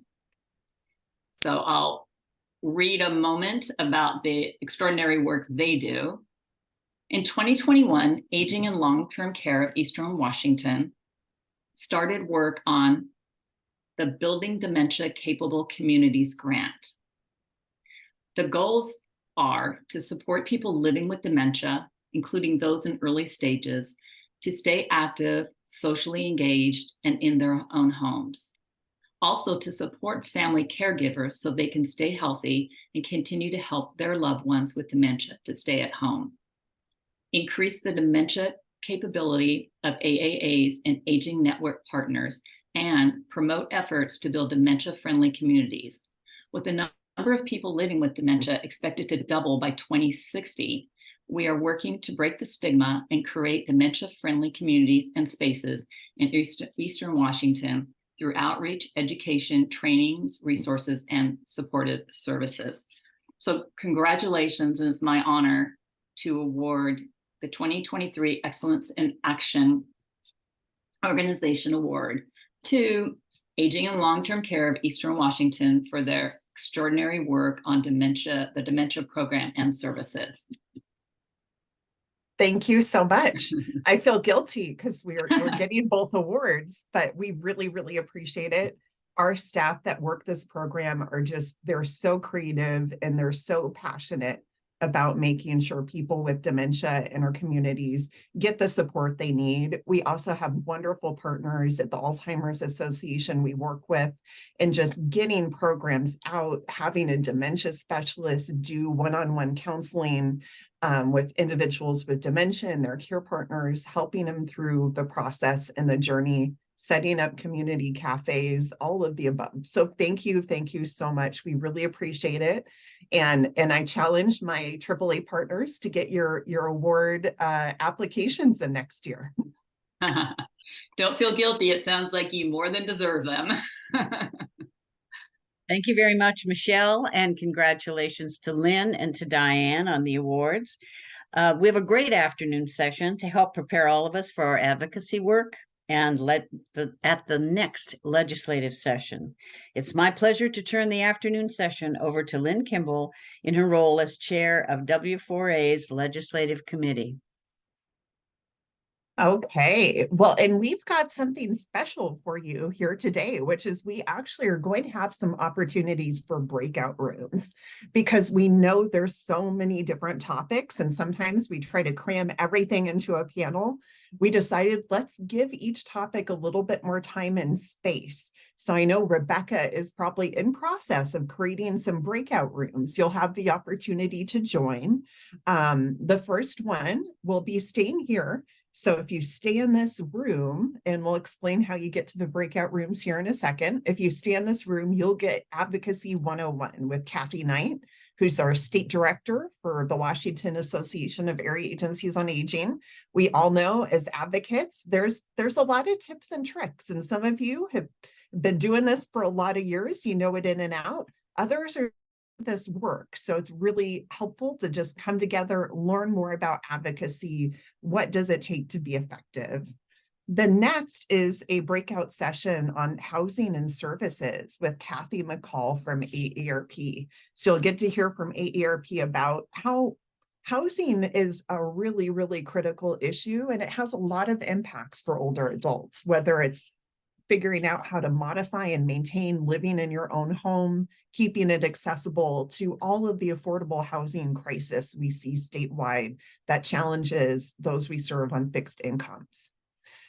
We also have a breakout room on hunger relief and nutrition services. So you'll hear a little bit more about nutrition. Nicole Dew from the Lewis Mason Thurston Area Agency on Aging will present along with our national partner, Bob Blancato, who's the executive director for the National Association of Nutrition and Aging Service Programs, also known as NANASP. So they will talk more about both the national picture for nutrition as well as what's happening here locally in Washington State. So if you're energized about nutrition and want to dive deeper, that's a great room to join. And last but not least, we also have a supports for unpaid caregivers breakout room. So this one is going to be moderated by Lori Brown with Southeast Aging and Long-Term Care.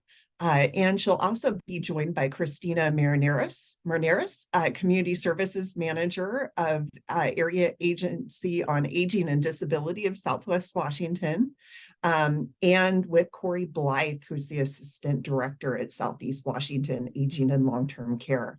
We know so much of the work we do. We've got paid caregivers, but you also really have to work at how do we support unpaid caregivers in the community so they can continue providing that care. So I'm going to check really quick because I can't see her with Rebecca. How do we want to manage this process for breakout rooms, or do you have instructions? Yeah, so folks should see the pop-up for breakout rooms on their screen now, and they can just go ahead and navigate to the room of their choice. They're named Housing, Hunger Relief, and then Supports. And like Lynn said, anybody who wants to stay in the Advocacy 101 group just stays where they're right at, and that session will start shortly. I know on my end, I'm not seeing anything. Is anyone seeing their breakout rooms yet? I'm not seeing it either. No. Well, give me a moment then. Sorry, folks. Okay. I opened them, but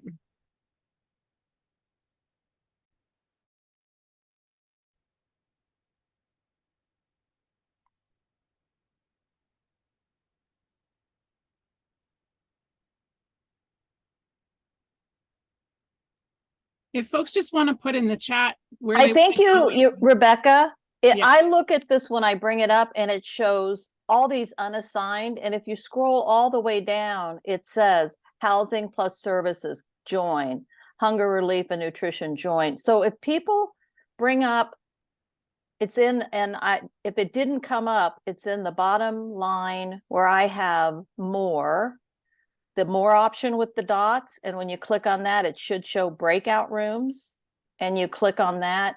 And the problem is you have to scroll all the way down to the bottom of the page to see which groups to join. I think that's only showing right now to hosts and co-hosts. Oh, It's not showing nobody for the else. rest of Okay. us for some reason. Well, that's too bad. Well, shoot. Yeah, if folks just want to put in the chat where they want to go, I'll start throwing people in there. I'm sorry, folks. Oh, this is going to be a nightmare for you, Rebecca. We'll do our best. Okay. Well, you know what? Why don't I just start with some general stuff while everybody's waiting to get into their other rooms, because never hurts for all of us to talk a little bit more about advocacy. And those of you, well, at least you won't feel like you're completely sitting here twiddling your thumbs. How does that sound? Is that That's okay? a good idea. Yeah. All right.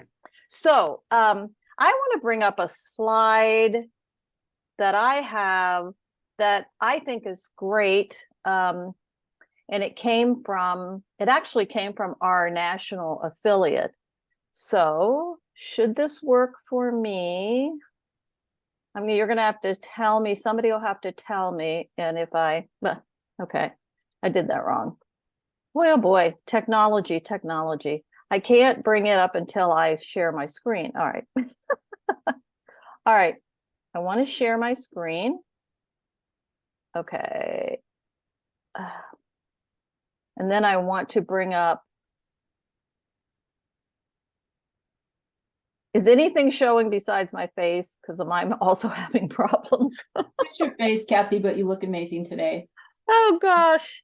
Okay. Well, heck, I'm just going to talk then. And once we get this sort of technical difficulties, how frustrating. Anyway, so let's just get started. All right.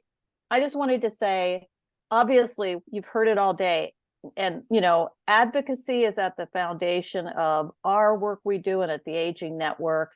It's the foundation of everything we do.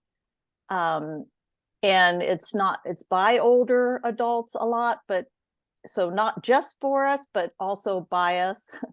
And in terms of individual advocacy becoming a collective experience, we're looking at that back to the Older Americans Act. And many of you who are much more seasoned know that the Older Americans Act passed in 1965 along with Medicare and Medicaid. That was an amazing year, amazing accomplishments for the for a lot of safety net programs. So that's when the Aging Network, the National Aging Network, was actually established, and it still remains the foundational core. Most of the act has always applied to individuals 60 and older, but there's also targeted services to frail and vulnerable special populations, and we have caregivers that have been added. It's interesting to know that, you know, in 1965, when the Older Americans Act was passed, it was sort of just a general bill with some priorities, and the nutrition programs actually were added in 1972, even before the area agencies were added in 1973. So that's what, you know, it makes sense that nutrition is so much at the core of everything we're doing right now. So definitely the purpose of area agencies on aging that's spelled out in the Older Americans Act is that they serve as the advocate and focal point for older individuals in the community. And they work in cooperation with agencies, organizations, lots of individuals, and they monitor, evaluate, comment upon policies, programs, hearings, levies, community actions, anything that affects older adults in the community and caregivers. And as I said, in more recent years, we're adding more services for adults with disabilities. And a part of the act, obviously, there was a charge that every AAA sets up an advisory council, and that includes minority individuals and older individuals living in rural areas who are participants or eligible to participate in the programs, family caregivers, representatives of the business community, local elected officials, providers of veteran care, the general public. And so it's, you know, it really involves lots of different perspectives. And those of you who are sitting on an advisory council know that, because you can look around the room or look around the Zoom screens when you're meeting with one another. And so that means every AAA has an advisory council, and that includes the 620 plus area agencies around the country, of which we have 13. So we all have them. And the ways that advisory councils add value to the Older Americans Act, the AAA's work, is they, in a lot of ways, they raise visibility of the Area Agency on Aging and the work it's doing in the community. They expand the area agency's ability to engage with other resources, populations, entities, and they create new champions from the community because as they work with new partners and extend the work they do. And of course, it's tremendous advocacy value because they're speaking from experience. And advisory councils can be especially helpful to government-based area agencies, which we are in the state of Washington. Everybody's either connected with a city, in the case of Seattle, that also serves King County, or county like Kitsap, Snohomish, and Pierce, or a council of governments. The rest of you are involved in that unless you're with one of the 2 tribal AAAs.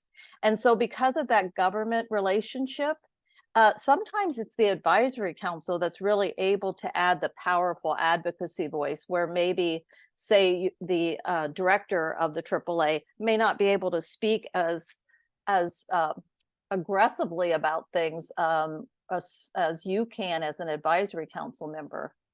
So, if you look at advocacy, it's really, you think about it, you want to look at it a perspective that we're kind of all, if you tie it all together, we're all bound into this because you think about there's the federal, the state, the local, the community level. And so you have individuals who are influencing things at the community. They, along with the local communities, they're influencing local governments influencing state policy and funding, as well as federal in the sense that advisory councils under the AAAs have both a state and national focus. States, of course, influence federal policy and funding. And then on the reverse side, you start at the top with federal policy and funding, which impacts state policy and funding, and that impacts local policy, which impacts communities and then impacts individuals. So it's kind of a full circle both ways around. There are a lot of different ways to change policy and law. There are things like establishing new policies, like a new bill in the legislation, or making new regulations, or improving on existing policies. You can even challenge policies or laws that have a negative impact. So, obviously there are different venues where you do that. You can do things at the executive level, at the judicial level. That's, of course, when you're going through the court system. But where we're most interested for the work you do is at the legislative level, where you'll be having a lot to do with talking with your legislators. So we're going to spend a little more time talking about ways to get to know your lawmakers, how to establish relationships, how to be an effective advocate. But I'm hoping by now, did everybody get moved to the room they wanted? Yep, I caught everybody. Oh, thank goodness. So how many do, and so everybody who's with me now, this is where you wanted to be, huh? Okay, great. Do you have any, okay, so I was just kind of laying out the groundwork about, I just think it's real important to understand how unique Area Agency on Aging advisory councils are, and the very fact that you are expected to advocate.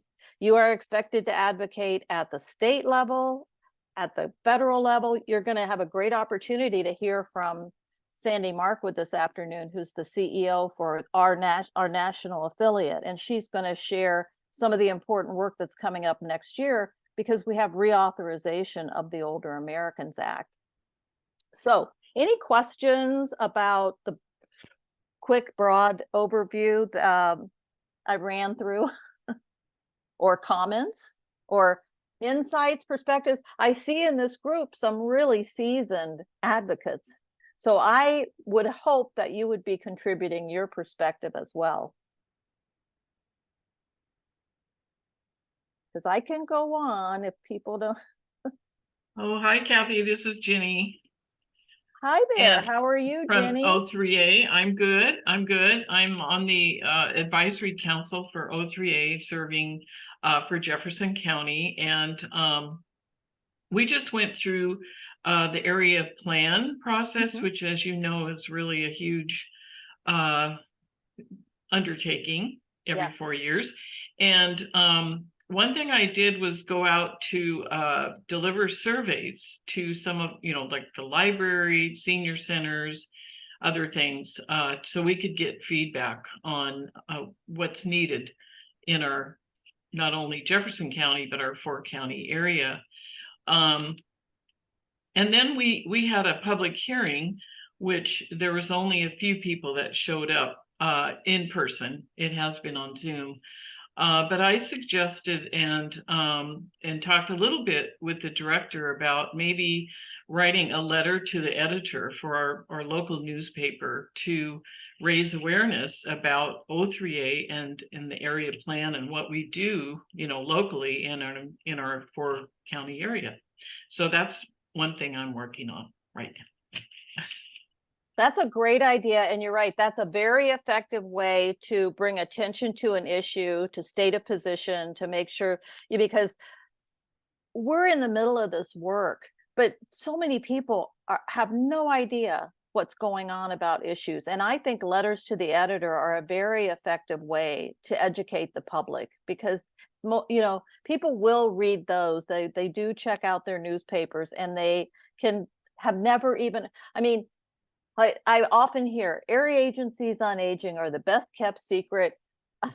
We had a director of Health and Human Services at the regional level come in and talk to us years ago, and she's like, gosh, I didn't know you guys do all this great stuff. It's like, and part of it is we all have different names, we're area agencies on aging in the law. That's how the law defines us.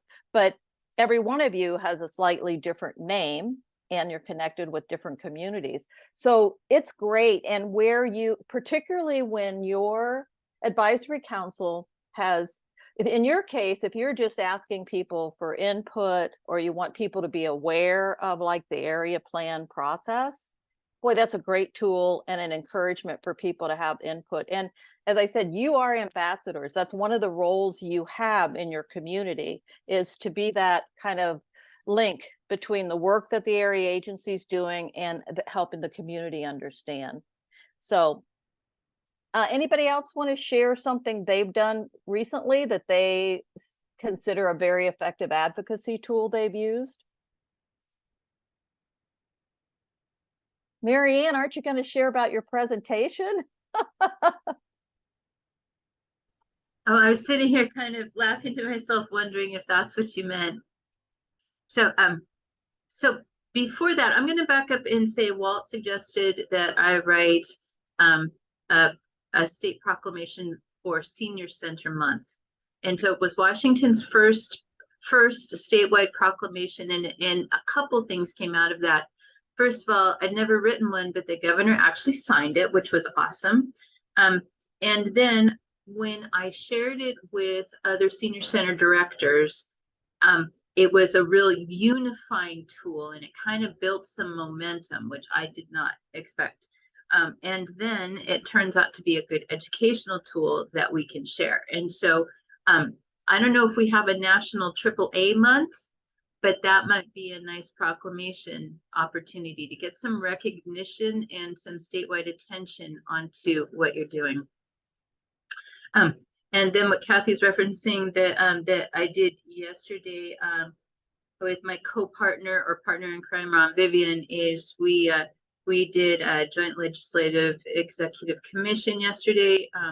We ended up using 90 minutes for presentations with 8 speakers, and then enough people called in to do live testimony. We took the whole 2 hours to focus on senior centers for the first time. And what a privilege, right? So like a JLEC could be a really great opportunity also, I think. But I think those are not like like picking up shells at the beach. They're kind of rare. So we were lucky. Thank you, Kathy. Okay. So one thing that we all got an opportunity to go through today, which was great, is Lynn Kimball really laying out the two major priorities that we will be advocating for at the state level. And we have a whole process that we've used. Those of you who've been around know how we prepare for the legislative session. You do get training. We have a legislative liaison, Kate White Tudor, and she's great. And she does a training session for the advocates before you actually go and meet with legislators. And Lynn, I think that we're going to have some materials maybe posted by the end of the day for folks. Yeah, we're hoping at least by the end of the week to get our one-pagers posted on our website for a state association. So that's aginwashington.org. And that's also a great place to sign up for advocacy alerts. If you aren't already on the list, it's another great way in case sometimes AAA directors forget to send it out. And you might get it from that place instead. So you never know. It's always good to get it in both places. So please sign up for advocacy alerts. There's a whole section of the website called Advocacy, and we'll be adding links for the 2024 sessions. You'll be able to see information, get the ask, get exactly the language we'll be talking with each legislator about. As we get a little bit closer to session as well, as Kathy mentioned, we always have at least one webinar with advocates, with Kate White Tudor, to kind of give you not just here's how you make the ask, here's how you make the ask in what might be a 5-minute or 15-minute or 20-minute meeting, because you never know with a legislator or with their staff. And how does that interaction work? And how do you have an effective advocacy interaction with state legislators? So that will be coming very, very soon. So watch your calendars, watch your emails. Yeah, I think that Rebecca will probably include that information as post-session materials. And what she does is sends it to the directors because we want to make sure it gets to all of you. So we sort of rely on the AAA directors to make sure there'll be a recording of this session. There'll be links, as Lynn said, the website address and all the different materials. And we actually, if you haven't taken time to go to the website, you have no choice but to think about signing up for alerts, because it's a pop-up. It comes up, you're a few minutes on the website and it asks you if you want to sign up. And I signed up a long time ago. It still asks me all the time. So you'll have an opportunity to do that. And then just lots of great resources. And over the years, we've accumulated just lots of nice tips to keep in mind, about how you want to, because it's a lot about building relationships. And whether you were on an advisory council or not, as a constituent, you have every right to develop a relationship with your 2 state representatives and your state senator, because they should hear from you about things that concern you, whether you're contacting them as an individual or on behalf of your advisory council. And I should pause for a minute. I want to do 2 things. I want to recognize another example of a letter to the editor that Karen Kiesling did on a tough topic. Sometimes you're asked, somebody may ask you to weigh in on something that is maybe controversial. And that's a true sign of advocacy, if you ask me, because Karen was willing to take any number of bad letters. Because people don't like something, they're going to let you know. In supporting a program that's really important in terms of making sure people have long-term care benefits when as they get older and they retire.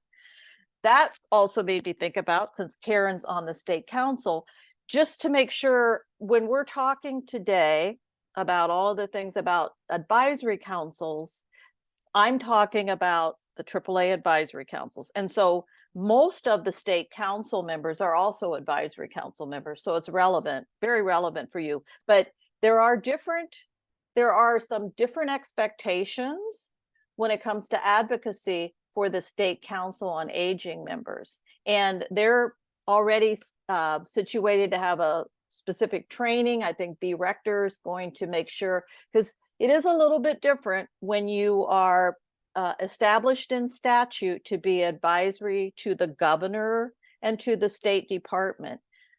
We are not. We are established to just be advocates for older adults, adults with disabilities, caregivers. So we don't have to worry about if what we say doesn't necessarily align with what the governor's priorities are. And we don't always have exactly the same priorities as the State Department. So that's a little bit of a different twist that I just wanted to mention. Did anybody else want to share something now?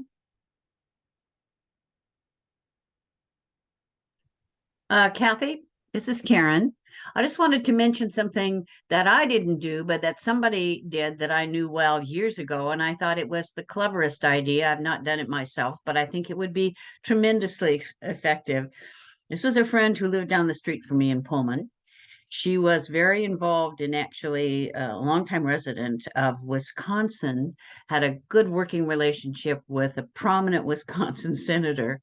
And every year she would send him in an envelope a picture of his head, just a smiling face, and then she put a number of gold stars across his forehead. And every gold star stood for something he supported that she thought was important, and she wanted to say thank you.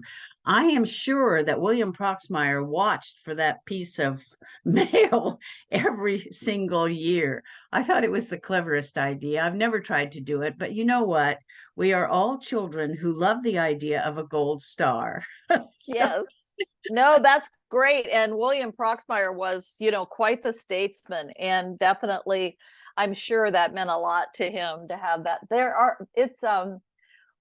We've done different things to acknowledge legislators that have supported the work and the priorities of W4A in previous years. And the thing you really have to do is, when it's all done, is thank them.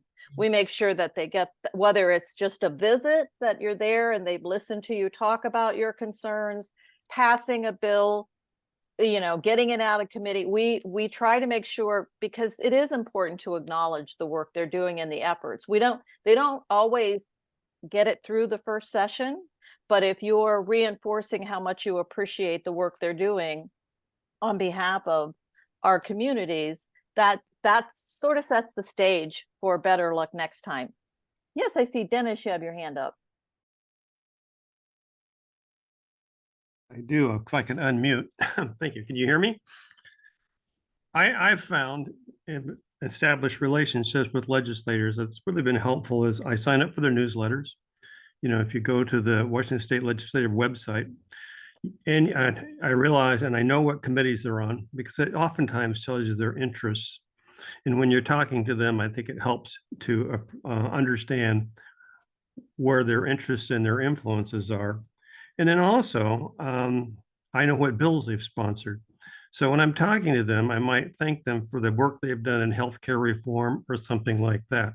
Like they're used to us going down to the Capitol with our hand out, but often we don't go and appreciate the work they've been doing or some of the key legislation they've initiated. And I think that really helps a great deal when you appreciate what they've been doing. Absolutely. Things have shifted over the years, and of course, COVID has required that we do things so differently. But it was for many, many years, going and doing visits with legislators en masse as large, bringing down lots of advisory council members. And some years it was done in conjunction with the senior lobby, which would be lots of organizations. And we'd have scarves. We'd have the blue scarves, so they'd see all of these folks walking around the Capitol, this visible presence of, a message that we're sending. We would hand out fortune cookies that would have a message inside relative to the important services. For way back in the 90s, I remember we did these big yellow stickers that everybody put on their chest that said, "There's no place like home," which was all about making those investments in in-home services that have come true. I mean, that's a lot of the emphasis in our Medicaid long-term care system to helping people stay at home.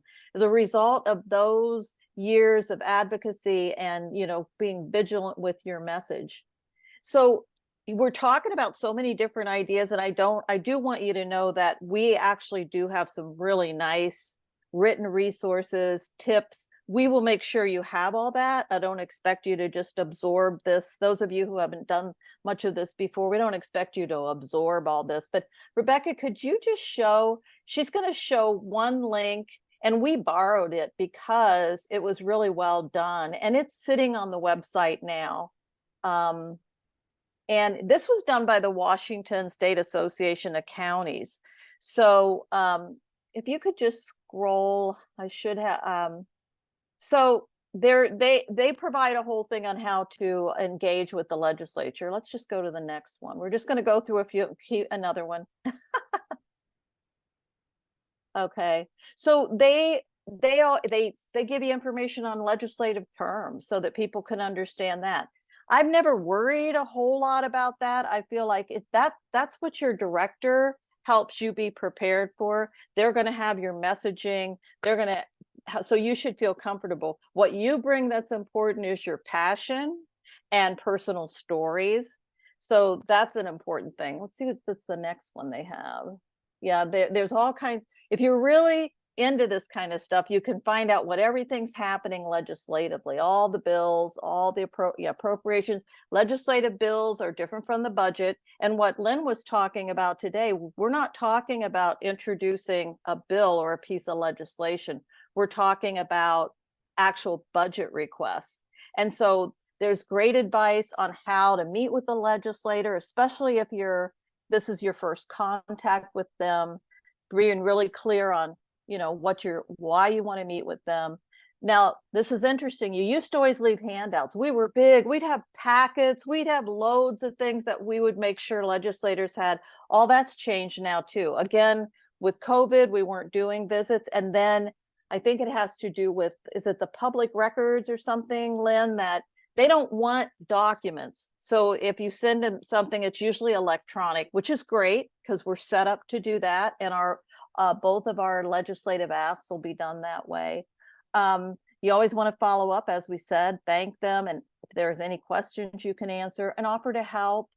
So then, you know, there's the do's and the don'ts. Don't surprise them. Don't pin them down.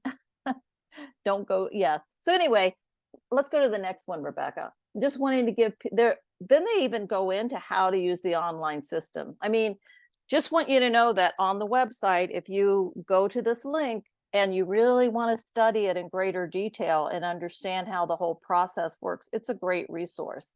And then, as I said, we have a PowerPoint that we use when we're preparing for the session. Not everybody's able to come to the training at the same time. And so it's recorded and it's available for folks just to kind of prep yourself. And it's messaging and suggestions. And most of you should have a staff person at the area agency that'll help you set up appointments when you're actually doing it as an organized group, as a part of your advisory council and a part of W4A. You can go ahead and take that down, Rebecca. I just wanted to give people some idea about there's so many resources. Okay, so I bet some other people have thought of some good examples of something. I know something that was creative. I don't think they do it anymore, but remember back in the day when the nutrition programs were so important, and I think that people took paper plates and they wrote messages, and those were delivered to offices in Congress, weren't they? Yes. I have a very vivid memory of bringing a garbage bag of paper plates with messages from seniors to Representative Kathy McMorris Rogers. Yeah. And again, I don't know when it started, but we, you know, can't do that anymore either. So we all have to evolve, and that's okay, because we have many more options with the ability. I don't use Twitter, whatever it's called now. X, or used to be Twitter. But I think it's important to evolve with the time and the messaging, because some of the greatest effective, you can't use them anymore. I think you froze on us, Kathy. Way to get a message. There we go. I see Jean has her hand up. Hi, Jean. Hi. I've been to the legislators over here in Eastern Washington, and one of the things I found absolutely fascinating was in every case, they had a story about a family member that was affected by the aging process. So that might be one thing as an entree when you're talking to your legislators. And they were very, very open. And I think Lynn will agree with me that they were very interested because we were telling them things that they could use within their own family. Right. Yeah, I'm always amazed by personal experience and how many legislators have a real deep connection to the issues we're there to talk to them about. Yes, I agree. I don't know that I've ever had a visit where it was either a grandmother if they were a younger person, or my mother, or spouse. And so yes, tying into that person's their personal history and where it connects with them, that thing about tugging at the heartstrings and that emotional connection. And I think what Parfait was telling us today is the stories. I mean, data is important. We always have plenty of data. It'll always be there. We can, and numbers can be dramatic, as Lynn was saying this morning. When you look at the number of people who won't get meals and the number of meals that won't get served, that's compelling. But it's those individual stories, and then they can connect it to experiences in their own life. Anybody else? I can't let Ron Vivian sit there and not say something, because you got all kinds of ideas about advocacy. What's your favorite tactic? The thing can you hear me? Okay. I apologize. My wife demanded I take a walk at lunch, and I just got back. Your member of the legislature, when it's in session, is extremely busy. They have got 50 different advocacy points coming at them at the same time. Now is a really fabulous time. If you don't know them, call their legislative assistant, make an appointment, maybe go buy them coffee if they're willing, or do a Zoom. If you don't have a Zoom contract, ask the LA to do it for you, set you up. But get to know them to the point where they know you. So when you come to their office or you have an appointment with them, it's just a lot more comfortable. You can also preload in their mind the primary issues that you want to talk about. So remember, they got 1,000 people seeing them. They've got lobbyists who are in their opinion on them for various issues, et cetera. If you can catch them when they're not thinking about all that other stuff, the potential of them being able to say, "Oh, okay, tell me more. I'd be interested," and that's the depth you want to get to.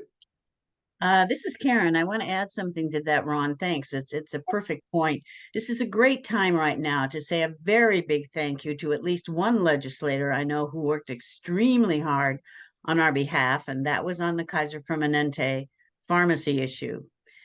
And that was Joe Schmidt from Whitman County, who knows a lot about healthcare and serves on those committees and is very up to date. And when we talked to him about the concerns about mail order only for rural situations, he understood instantly. He's from Colfax.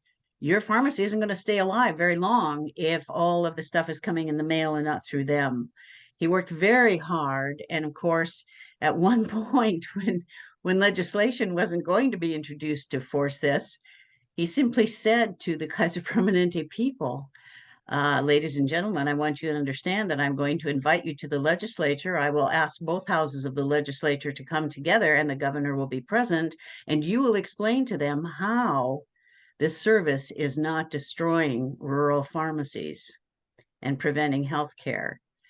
And obviously they believed him because they, although they couldn't do it until the open session now, and it's now newspaper stories all over, that suddenly they have changed their policy. On the other hand, they've already caused immense grief. We have a 70-year-old pharmacy 7 miles away from us in Moscow that has closed its doors because it lost hundreds of clients when they had to go to mail order. That's restraint of trade in such a way that I can't believe the AG wouldn't look at it.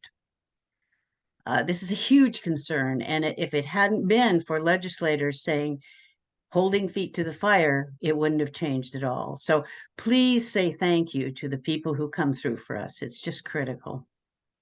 And I know we already have some champions around the hunger relief issue, in the fact that the money that we received, the state dollars we received at the end of last session, which were unexpected because we only had 3 months to spend them, and it was a fair amount of money, but it was wonderful. And yes, and so and then what we did, which I thought was smart, was we collected stories and we sent out an alert from W4A, and I think we did them in 3 segments, and we shared examples of how those dollars were put to use, because they were very flexible dollars. So they really allowed the AAAs to do some really interesting things.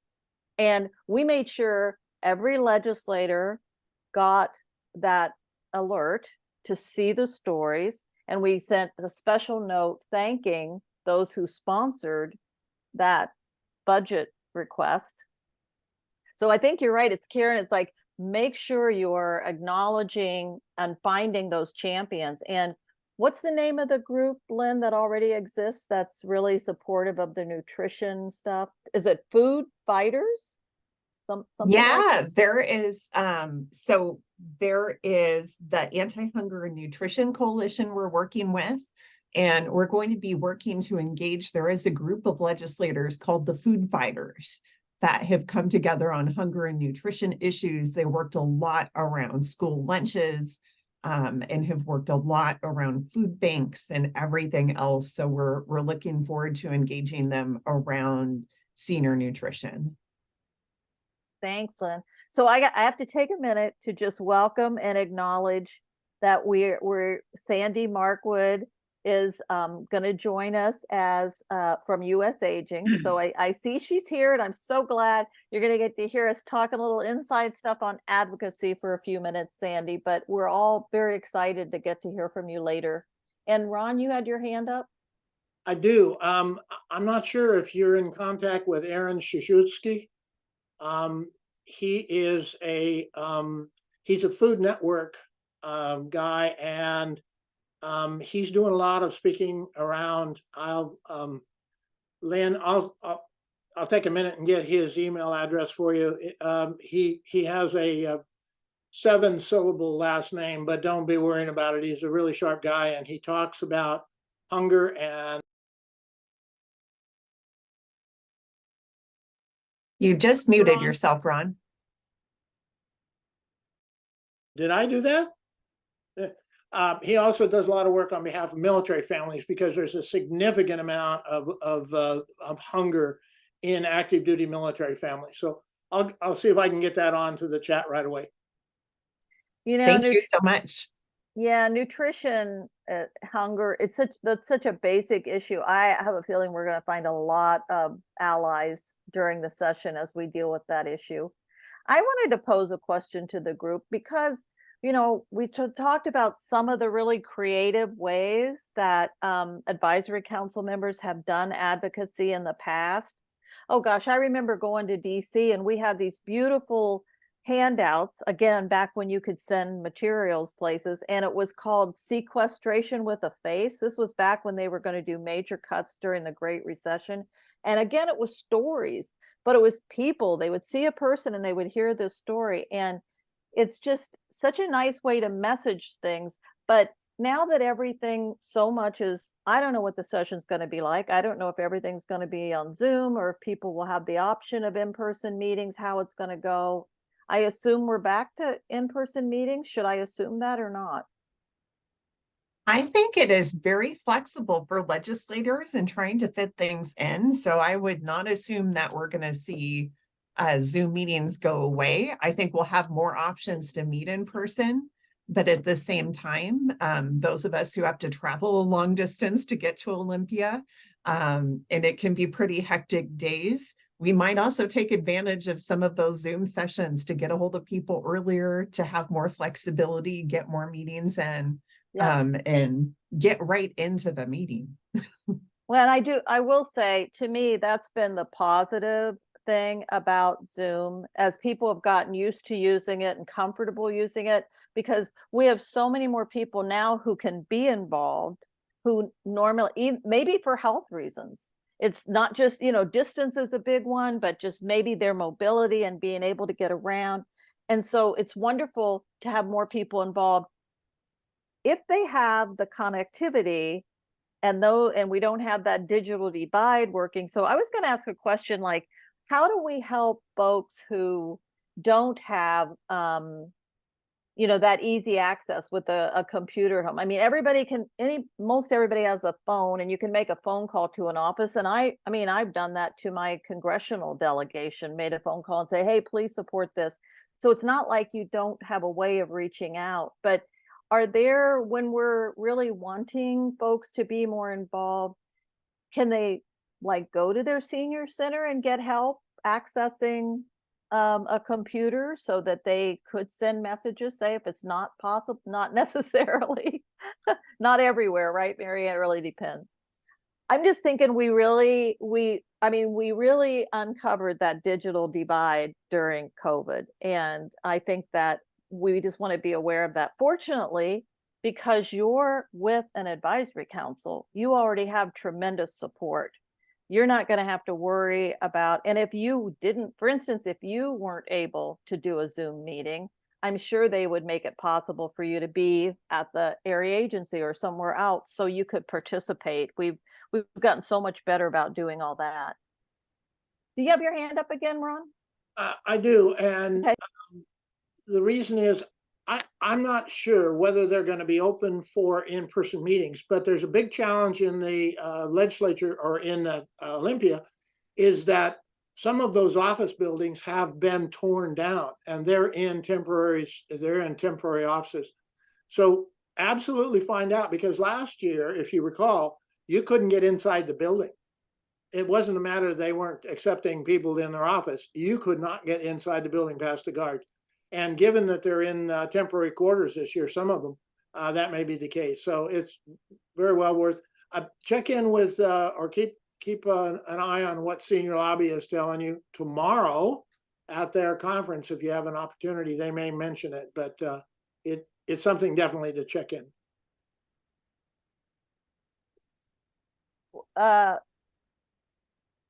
Hey, Rebecca, I just want to draw your attention to Sandy having trouble with audio. Can you give her a number to call? She's needing a phone number. So we can see you, Sandy, and then I guess she can't even hear us. So anyway, yeah, send her a number and then we can connect her that way. Great. So I see Mary Ann is, a lot of rural centers don't have computers. If they do, okay. Well, that's good to know too. That's not going to be particularly helpful. Broadband's very difficult. That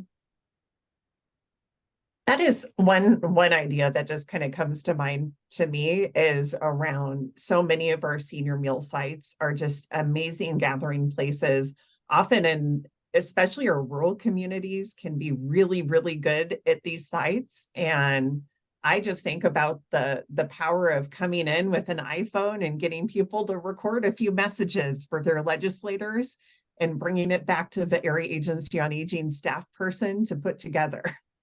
Yeah. Because I think there's some great opportunities to get real stories from people that way, to put a face on it, and you already have your audiences right there. And it would be very effective to do that with people from that constituency. You know, the ones who know Joe Schmick, they're in Colfax, they grew up with him, or they go to the same church. You use whatever you can use to make it real. I think it's important. I agree, Karen. It's like, every story is important, but when you're actually talking to a legislator about somebody in their district, their community, so that they know this is a big issue here, just like in Seattle or somewhere else. I know there are a few legislators that will only meet with their constituents, because sometimes we do go in representing the advisory council, and you may not necessarily, well, when I was in King County, you don't always represent every one of all of those different districts. So that's important to keep in mind in building your relationship. And I think, Ron, before I call on you again, I just want to keep track of time. We have 3 minutes, before we go to Sandy. And so I want to make sure we stay on time, because I think Rebecca just closes out all the breakout rooms and we're all back together anyway. But if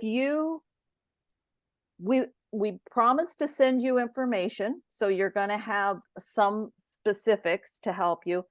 And if you were didn't feel comfortable asking a question today, would you please put it in the chat or send it to me or something, so that we know that we're following up with the kind of information you want. I think a lot of what we'll be sending out around tips, just in terms of working with your legislators, will answer a lot of your questions. But I want to make sure that we're following up. And if you came here today saying, well, I wanted to know how to do this, let us know so we can help with that. Okay, Ron, I'm going to turn it over to you with the last 2 minutes.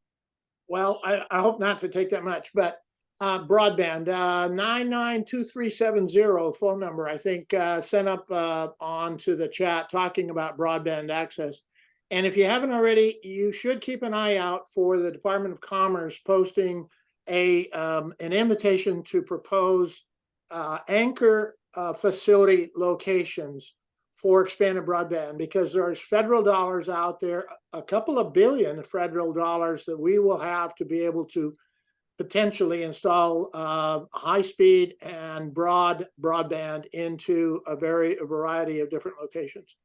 Don't know the details, but we had a conversation with them a while back about senior centers being considered anchor locations. Oh, okay. So you are talking about community anchor institutions. That's what you're talking about. And right. Okay, correct. Got it. Yes, I didn't even really know about that, but it does seem like senior centers would be logical entities to be considered a community anchor institution. Well, a number of locations. Potentially some of your food sites, et cetera, could potentially qualify in those circumstances. So keep an eye out for it. And they're apparently going to invite individuals to send in applications for being considered to be part of that project. Thank you, Ron. Okay. I know in the rural areas too, the public library system is enormously important just for connectivity, Yes. even if it isn't the conversational kind of thing. So certainly in Whitman County, it's massively important. I think we are coming to the time. Yes, we are. And I want to thank everyone. If you please use your AAA director as a resource, and your work on the advisory council. We're so appreciative that you're here today and getting ready for your advocacy, both state and federally. And yeah, I'm going to turn it over to you, Karen. All right. Thank you very much. I hope all of you in the various sessions enjoyed getting deeper and deeper into the things that are most interesting to you, because they make for powerful advocacy. And it's my pleasure now to introduce to you our special guest, Sandy Markwood, the CEO of W4A's national counterpart, U.S. Aging. And what a nice title. How I wish ALTQ could come up with something like U.S. Aging. Sandy will share information today that will help AAA Advisory Council members understand national priorities we'll want to be advocating for in 2024. Welcome, and thank you for being here. Thank you. Thank you. Whoops. Let me see. Now. Okay. Okay. Hold on. Now, can you hear me? Say yes. Okay, great. Because before I couldn't hear you all, so I got on my phone, but now that you were getting double my voice, and that wasn't good. So it is such a pleasure to be here. And I am thrilled to be with my friends from Washington State. Kathy Knight, it is always incredible to see you, but we also are thrilled to have two of your members be on the U.S. Aging Board, Lynn Kimmel and also Nicole Cadu. So you have a great leaders that are relaying your voice to the national level. So thank them for all of their work. We certainly do.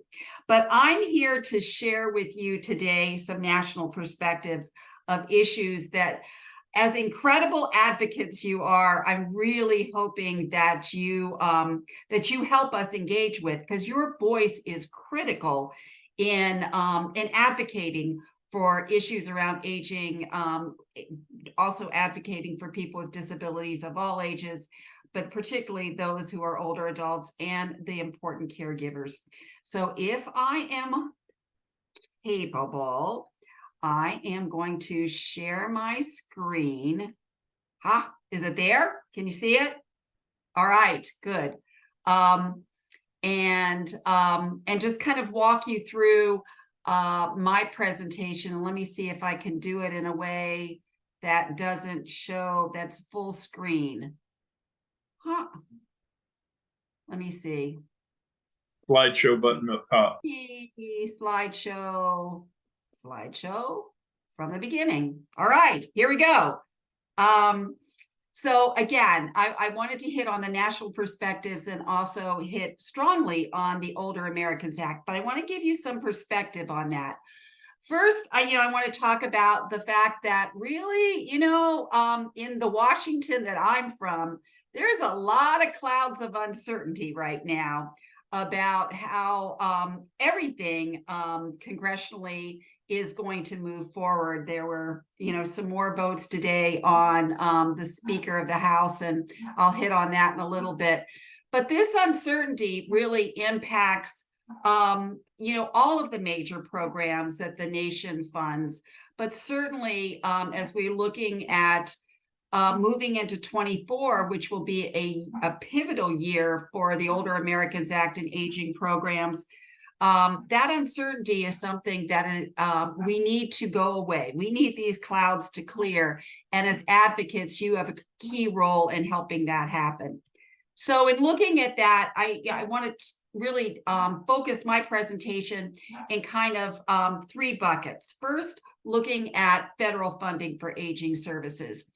And what we know from all of the surveys that we do of area agencies on aging, and I want to thank them all for filling out all those surveys, but what we know is that during the pandemic, certainly area agencies on aging and all aging service providers were taking on a greater client base and with more complex needs. Well, what our surveys have found is that even though we have the boosters, the public health emergency is over, that those clients who came to aging services that needed aging services, they haven't gone away. So the numbers of people searching for aging services and supports continues to increase, and their complexity of their needs also continues to increase. So this is really important because during COVID, the Administration on Aging and Administration for Community Living actually almost doubled its funding to be able to meet the needs of older adults and people with disabilities. And now that that funding is ended, as I said, the needs still remain. So looking at being able to maintain and increase our funding base is critical. And it's critical to be able to support people to age well at home by investing in Older Americans Act programs and other programs that support older adults in this country.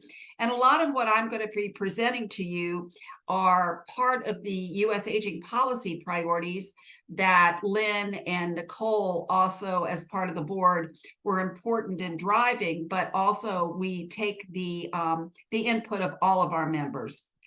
So in saying that, this may seem like it's a little bit in the weeds, but it's important for some of the other discussions I want to have with you, and you all may already know this. But as we look at the budget, it's really divided into mandatory spending, which is spending that is automatic, like Social Security, Medicare, Medicaid, which is federal, state, and the SNAP program. Then there's the discretionary side of the program, which is where Older Americans Act, LIHEAP, low-income housing, a lot of the safety net programs that older adults rely on, and area agencies and other aging providers rely on the funding to be able to help older adults, people with disabilities, and caregivers.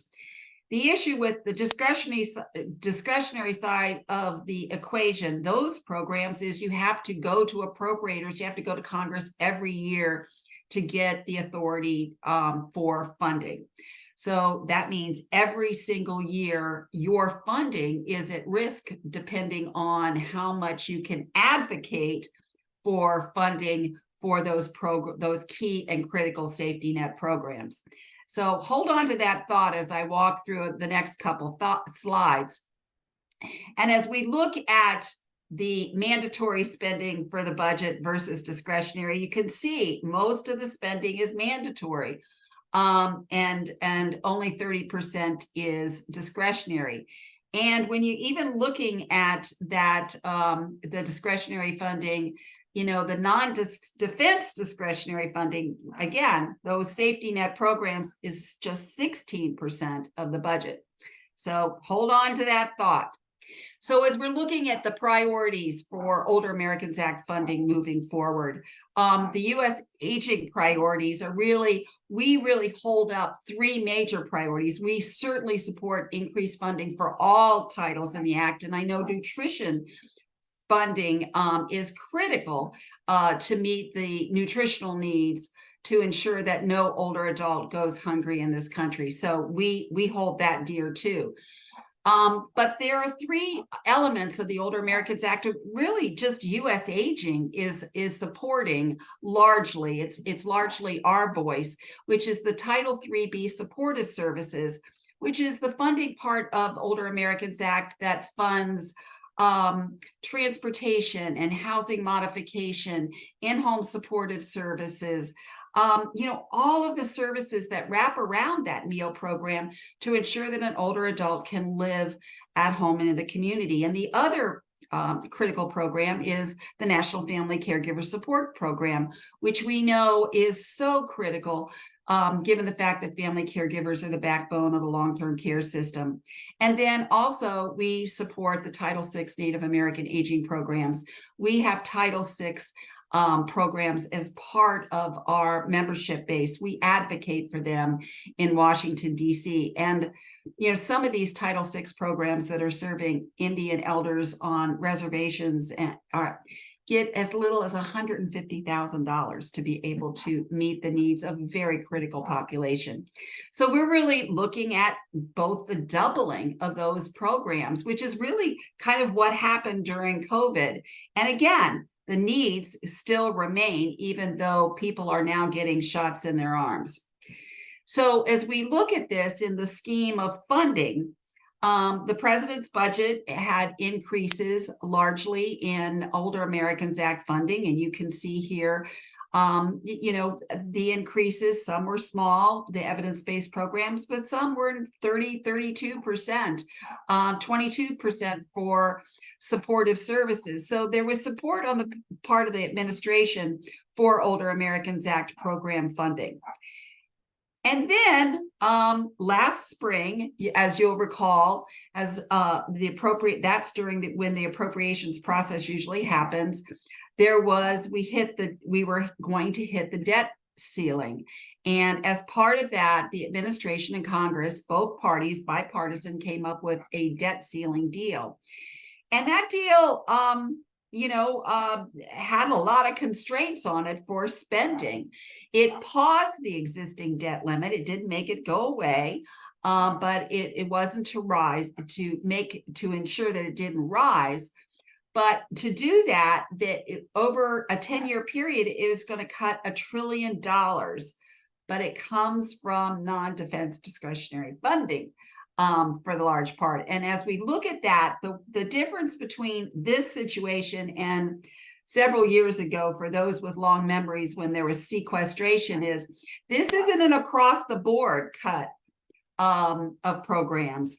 So there is still opportunity to advocate that your programs still are funded or funded at a higher level, but that means somebody else's programs aren't. So you can imagine that everybody is positioning.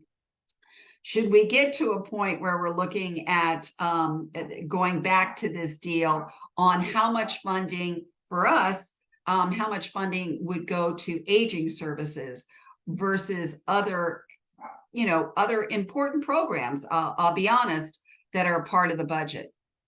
And then the Senate Labor HHS appropriations bill also had some good funding levels in it. So we were really being positioned not necessarily to lose funding, even because of the debt deal, we believed.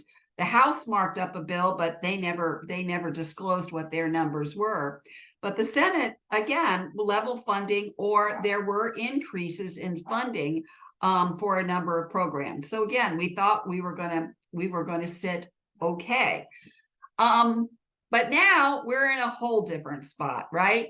As we look at fiscal year 2024 that began October 1st, after a near shutdown of the government, we're on a continuing resolution through November 17th, which will be here before we know it. At this point, only one appropriation bill has passed even one chamber. So they are so far behind. And there's a lot of drama going on in my Washington around leadership, and also what's holding up a lot of these leadership deals is funding, different philosophies on funding. So at this point, we are really concerned about what kind of funding we will have for aging programs moving forward. So advocacy is going to be really, really important here, because we've got a lot of cloudy issues on the forefront that are going to impact the funding base, federal funding base moving forward. Who's going to be the next Speaker of the House? There were votes taken today. Nobody, Congressman Jordan didn't get enough to be able to move into that position. So the House is really in a stalemate. And when whoever's going for that position, what kind of promises or deals are they going to cut about their position on spending bills? And then there are some Republicans that are insisting either you pass all bills on the floor versus using a continuing resolution or an omnibus, which is packaging all of the bills together. So if they can't achieve this, if we look at not being able to achieve this by November 17th, which isn't that long away, the clock is ticking, then we could go into calendar year 2024 without a budget, and we're just not sure exactly where that would land. So advocacy, you're advocates. And I know that you are focused so much on state initiatives, and you are such great advocates at the state level, to ensure that programs like nutrition and caregiving are at the forefront of what your state legislators are looking at and supporting. But we also need your advocacy in Washington, D.C. to push for increases. But the goal now, quite honestly, I showed you that we were looking at increases, going for increases. Right now, we're still, supporting increases, but a win would be if we just stay, quite honestly, at the levels of funding that we have. So, there are lots of ways that this funding situation can play out. We could have a year-long continuing resolution at 2023 levels. We could have across-the-board cuts. We could have that would be targeted to different sections of the act, or we could also have across-the-board cuts in all spending bills. And the only way to really ensure that those programs that are really important to keeping older adults living at home in the community get the funding they need is to have your voices heard. So that is funding, and from an advocacy perspective, that's really a key and critical for advocates across the country, for all of you to have your voice heard on the importance of these programs. But I also wanted to talk with you, I told you about the Older Americans Act reauthorization, but to give you a little background on that, I think it's important to also just have a short discussion on the Older Americans Act regulations that came out for comment this year. And those regulations hadn't been looked at largely since 1988. A long time ago. The Title VII ombudsmen were updated this decade, but you know, the National Family Caregiver Support Program, there hadn't been regulations that even addressed that program that was passed in 2000. So as we look at this, those regulations, the Administration for Community Living was looking for comments on them, and they were long. There were like 350 pages of regulations, and we really appreciate all of the area agencies that filled out a survey to help us in our response, which was a 25-page letter. And I just wanted to highlight a couple of things that we included in there, because what we don't get that doesn't really follow what we had hoped for in the regulations, we will be going back in. That will lay the groundwork for what we go back in for on reauthorization. So some of the top issues that we had is a lot of the regulations were focused in on really modernizing policies and processes, and put a lot on the states, a lot of new requirements on the states to be able to do that. And again, you know, updating and modernizing the way that the Act works and programs are administered is great, but we want to make sure that as that's done, and there's a lot of burden on state units on aging here, that there is discussion and dialogue and engagement across the aging network with state units on aging, with area agencies on aging, and even providers, to make sure that whatever is being come up is going to be developed at the state level really meets the needs and is implementable at the local level. So really looking at including flexibility and ensuring that states, again, really incorporate flexibility, but also engagement. This is really an opportunity for the whole network to come together to determine the best way to deliver programming. Another key area is on contracting with healthcare in commercial relationships. And in the regulations, there was, we believed, and our members believed, too strict of a definition of how that needed to be played out, especially with state unit on aging review. And so we divided it into two parts. One, if we believed that if an area agency on aging was contracting with healthcare using Older Americans Act funding, we completely agreed that the state unit should have some level of an approval process to ensure that those funding that was being administered, since it's federal fundings that come through the state unit, that was being administered in a way that they felt comfortable with. But it was more, what we're looking at is more of a checklist of, you know, are you doing these things, rather than reviewing something that is really looking at reviewing all of the any contract that would come through, which we think would be onerous, but also not something that healthcare would abide by. But then the other part of that is, so if the area agency is using Older Americans Act in full or in part, we agree that there should be some type of oversight or a blanket inclusion. And I'm happy to give you these slides, but what's listed in purple is really the position that US Aging has based on our discussion with our board and our membership. So the other part of it is if area agencies on aging were contracting with healthcare, but not using Older Americans Act funding. And in that case, we don't think that this state unit on aging really has an approval role, because the area agency on aging is using outside support that doesn't necessarily go through the state unit on aging. So in looking at that, that's how we divided up our response. If funding is coming through the Area Agency on Aging with Older Americans Act, there would be some type of a blanket review process or approval process with the state unit. And if it's not, then there would not be. So that's a point of discussion, and with the state units on aging, and we are in discussion with advancing states on that, with the hope that we can come to a level of negotiation and agreement.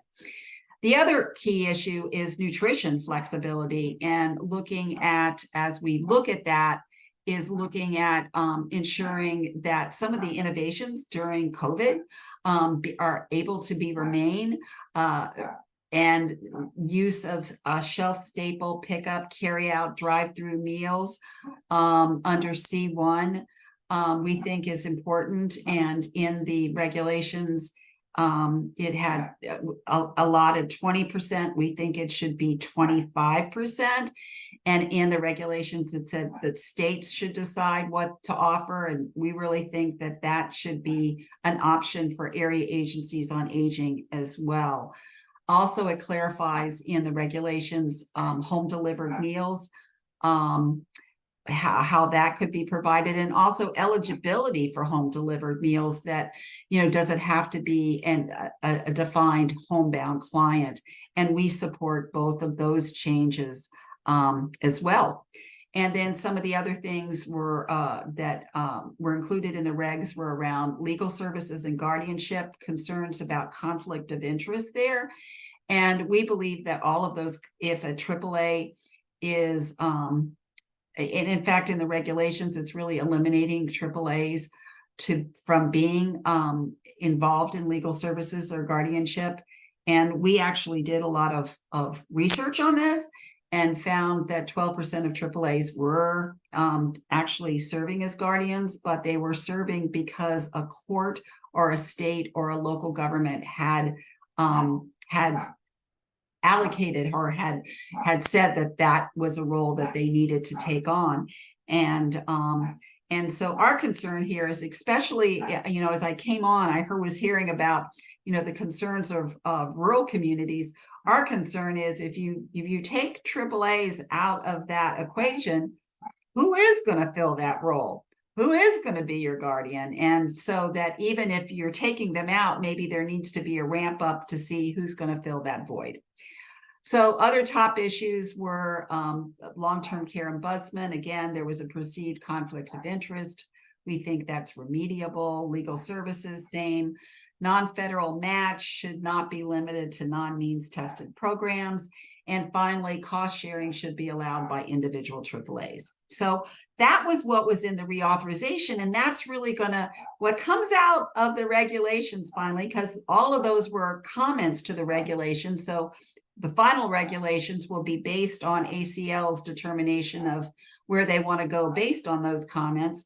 But we're really positioned to be able to, and already are working on the Capitol Hill to say, if some of these things don't go the way that we think they should, then we will try to address those through reauthorization. So we are working with new leaders on the House and the Senate.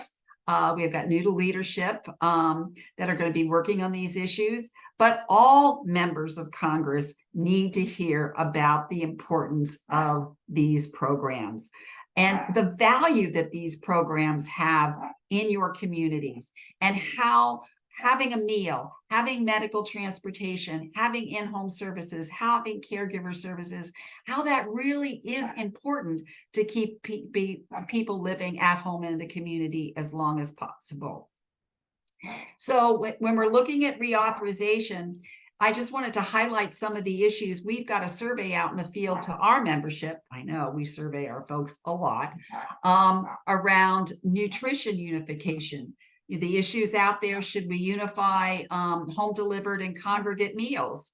Want to know what people think. That contracting fix so that area agencies on aging can work with healthcare contracting, and what's the role of the state unit on aging. Those issues around legal services and guardianship that I raised, and conflict of interest. What other flexibilities did we all have during the COVID crisis that we want to continue, because they really allowed area agencies and service providers to really meet the needs of older adults where they were.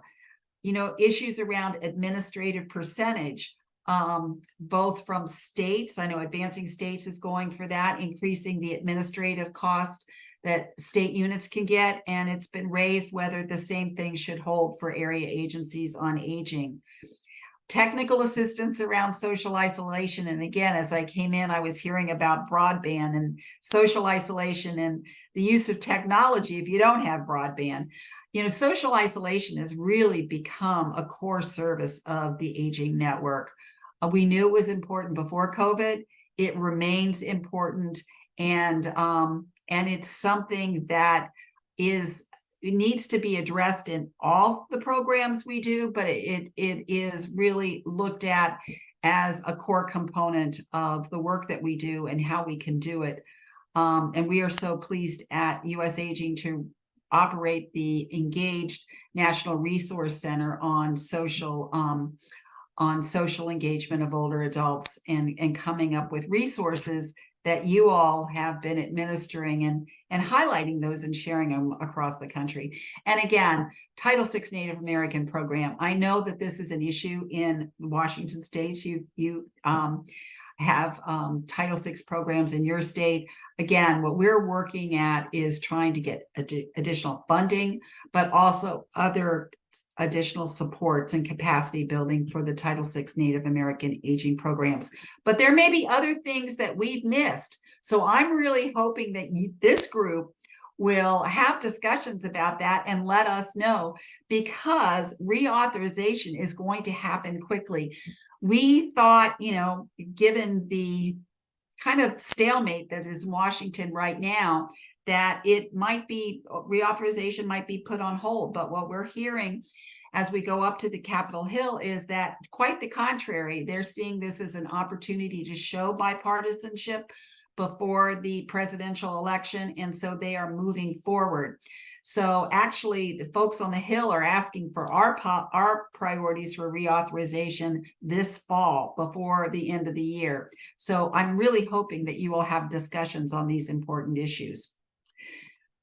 But talking about an important issue is caregiving. And we recognize and support caregivers just as you do. And we recognize that really family caregivers, the 53 million adults in this country that recognize themselves as being caregivers, are oftentimes in crisis, not really able to connect with the support systems they need to be able to do the important job they do. But we're also really lucky because last September, we passed the first ever national strategy on family caregiving. And in there are a lot of recommendations that are divided out for what the federal government can do, what state governments can do, what local governments can do, what community-based organizations can do to be able to support caregivers in this country. And there is a group, Act on Raise, that is being led by the National Alliance for Caregiving, that is really pushing for the implementation of those goals. We are part of the steering committee for that group. We also, I'm on the RAISE faculty, and we also have another of our members who is on the RAISE advisory committee. So we have this opportunity in caregiving to really hold this up and to make this national strategy not be a piece of paper on a shelf, but really push it at all levels of government throughout the community to really be able to support caregivers moving forward. So the question is, for this group as advocates, is what can you do in Washington State? What can you do in your communities to really use these RAISE strategies to be able to help caregivers? And in saying that, if there are further recommendations that you have, the RAISE Council is now starting meetings again and looking at how not only to implement the strategies, but what other strategies they may want to consider. But again, there's a lot. This is an issue like Older Americans Act, where there's a lot of interest in the administration. And I'll show you more about that in a minute. And also on Capitol Hill around caregiving. So people are policymakers are really interested in hearing not only the numbers of people you're serving, but the local stories about what people need and how the programs that are existing and other programs could help support them.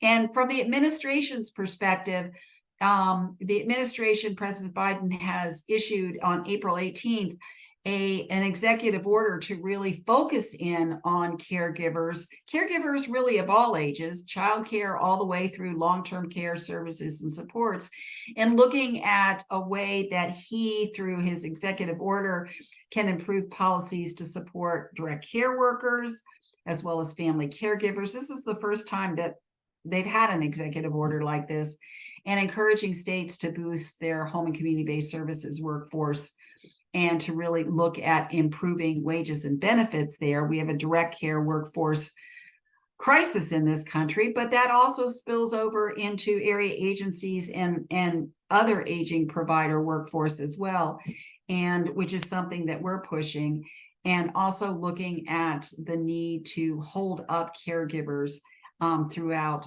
all of the different federal demonstrations. And also in carrying this even further is looking at some new proposed rules that are out there that really are looking at payment for certain caregiver training services. And again, these are proposed rules, so we're certainly supporting that, not only for looking at caregiver support, but also including in opportunities to partner with AAAs on meeting the social needs of caregivers. So I know I'm going through a lot quickly, but you are such an incredibly important audience. I wanted to put this all out there for you. But then another issue is connecting with healthcare and aging. And we have such an opportunity here because we are in the healthcare realm. They are finally seeing the importance of social care to an individual's health and well-being. And the fact that what we need to do really is to build the bridge between the acute care healthcare happening in hospitals and doctors' offices with social care that happens at home and in the community. And so there are some initiatives that are going on there. And this is an important positioning for the aging network across the board. What we found is 47% of AAAs are currently involved in healthcare contracts. And most of those contracts have been in networks of community-based organizations coming together to contract with healthcare. So this, the Medicare physician fee proposed rule will be really looking at including also a section on community health integration, which could be an opportunity for area agencies on aging, as well as these networks that area agencies and other providers are a part of, to really be reimbursed and be able to provide social care, which is so much needed. But other key areas where we are looking at feedback to the administration and others is the role of AAAs in addressing health-related social needs in the healthcare system, and we're responding to that. Looking at principal illness navigation services, recognizing that the higher incidence of chronic illness in an aging and disabled population, and being able to support the aging and disability networks to respond to that. Payment for caregiver training, I mentioned, and also Medicare Part D payment for services involving community health workers. So as we look at this, the House Budget Committee is also looking at healthcare savings. And so we are highlighting so many ways that social care really can be provided at the local level at a much more effective and an efficient way, cutting costs, but most importantly, meeting people's needs where they want to be. Also looking at the important role of caregivers, and also the importance of investing in an aging and disability workforce. So as we look at this, the forecast as advocates, I think it's so important for you to be able to play a role, an important role, in advocating this fall on federal funding for aging and aging services, services for people with disabilities and caregivers. Your voice, again, is so very important. You see people, you know people's names, you see them at the grocery store, you see them as they walk into your senior centers, as they go to your nutrition site, or your volunteers are taking home delivered meals. What federal policymakers need is the same thing that state policymakers need. They need the data on what the need is at the community level, but they also need your stories. They need the stories and those testimonials about how this funding makes a difference in people's lives and enables them to age safely and securely at home in the community. So I really hope that you all will extend your advocacy beyond the state level to the federal level on this important appropriations advocacy ask. But also, as we look at this, is, I mentioned about reauthorization and the fact that we're preparing right now for our plans on what we're going to be pushing for reauthorization in 2024, just months away. And so we'd really like to hear from you on what you think in Washington State is important. And as we develop these proposals around reauthorization, to really encourage you then to circle back with your federal officials and let them know, again, just like on the advocacy front or on appropriations, is why the Older Americans Act is important, why that makes a difference in the lives of so many older adults and their caregivers, and what you need to effectively be able to continue to care as the population of older adults increases and the complexity of care, what we're finding, is also increasing as well. So educating your members of Congress on all of the things that you do, inviting them to your meals, to go on home delivered meal sites, inviting them to your senior centers, inviting them if you're doing vaccination campaigns or open enrollment events this fall for Medicare. Make sure that their staffs know about them, their local staffs, but also send announcements to their staffs in Washington, D.C. You all know what they need to know around this very important population. And in saying that, they really rely on you to be able to tell them what is important at the community level to a very important population. And oftentimes, what I find coming from this Washington is that people feel like, well, the people then in the Capitol and the offices, Senate and House offices, well, they know everything. Well, they don't. They're relying on you to tell them what's important, and to establish a relationship with them where, if they have an aging issue that comes in that it may be the staff that calls you, but it's the staff that's really driving the agenda in those offices. And so if you can get on a one-on-one basis with them, and you can do that if you invite them to your events, if you send them your newsletters, if you invite them to your advisory, invite them. And they may not be able to come. And I even know of advisory committees in some rural communities that when they have a meeting, after at the end of the meeting, they'll call their congressional office and say, and these are the points that we think that Congressman so-and-so or Congresswoman so-and-so should really be focusing on. So establish that relationship. It's important to you. Mostly it's important to them to know what you know as the needs. But the bottom line, it's really important to be able to ensure that we're holding up the needs of older adults and caregivers at the community level. So that really needs to go on all fall. And then, well, we don't know what's going to happen with spending and a holiday, whether there be a holiday time bill on spending or whether it's going to be punted into 2024. But 2024 is going to be a pivotal year for aging in Washington, D.C. Around the reauthorization of the Older Americans Act, and your voices as advocates really need to be heard. So I'm encouraging you to connect, reconnect with your elected officials right now. Don't hesitate. Find out who the staffs of the local offices and the DC offices are. Call them up, introduce them. It's really easy to get their emails.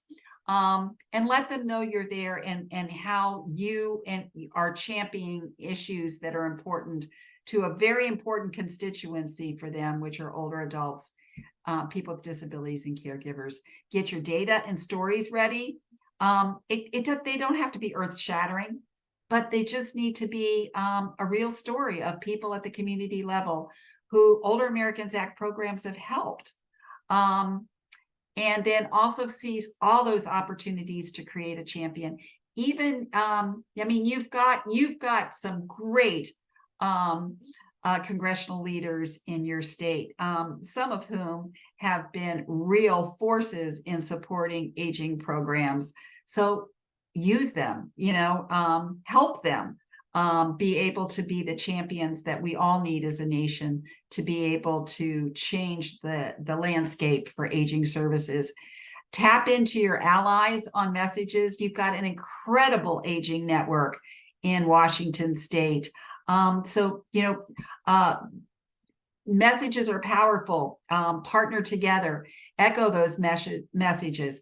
And then for those of you who are area agencies on aging, we send you a lot of information, not just surveys, but also information. So look for our legislative updates, our advocacy alerts, and advocacy alerts. Please share those across your network so that what we want is all of the champions for aging services in Washington State to have their voice heard around appropriations and around reauthorization. But as I say this, I think one of the other key things that really needs to happen is we need to buckle our seatbelts. This is some kind of bumpy weather that we have ahead as we try to navigate what's going on in Washington. But I truly believe that, despite kind of chaos here in this town right now, is that the people that are on Capitol Hill really, they believe in doing their job, and they really want to support and to help their constituency. But they need to know, they need to know about the issues.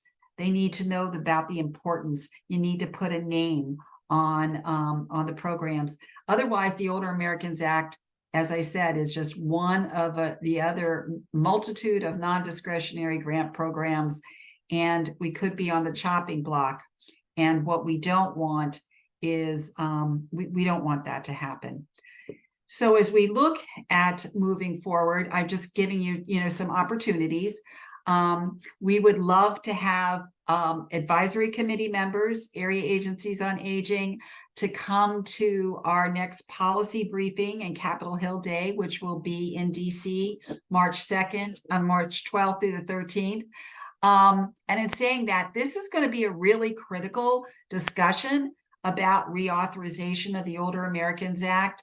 And I'm not sure exactly where things will stand in Washington, D.C. next spring. I hope that the clouds and the fog will clear up a little bit for sure.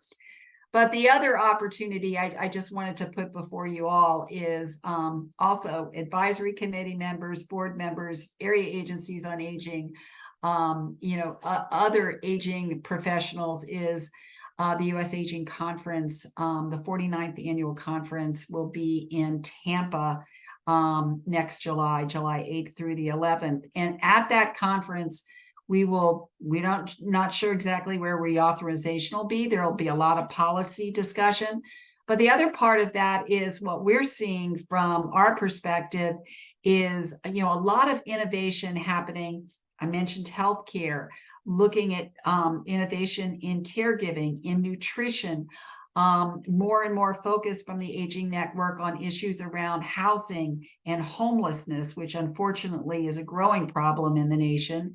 Also looking at transportation options, social engagement, working and supporting people living with dementia, and other chronic diseases. We really try to cover the waterfront there of not only looking at best practices and practical issues, but also looking forward with thought leaders on what are the issues that the Aging Network is going to face as we look at not only 2024, but 2025 and beyond. It's really my belief that as we need to have a policy agenda that really takes us for the next 5, 10, 15 years. And during that time period, I really think that we are reimagining and recreating a new system of aging services to meet the diverse needs of our growing aging population. So with that, I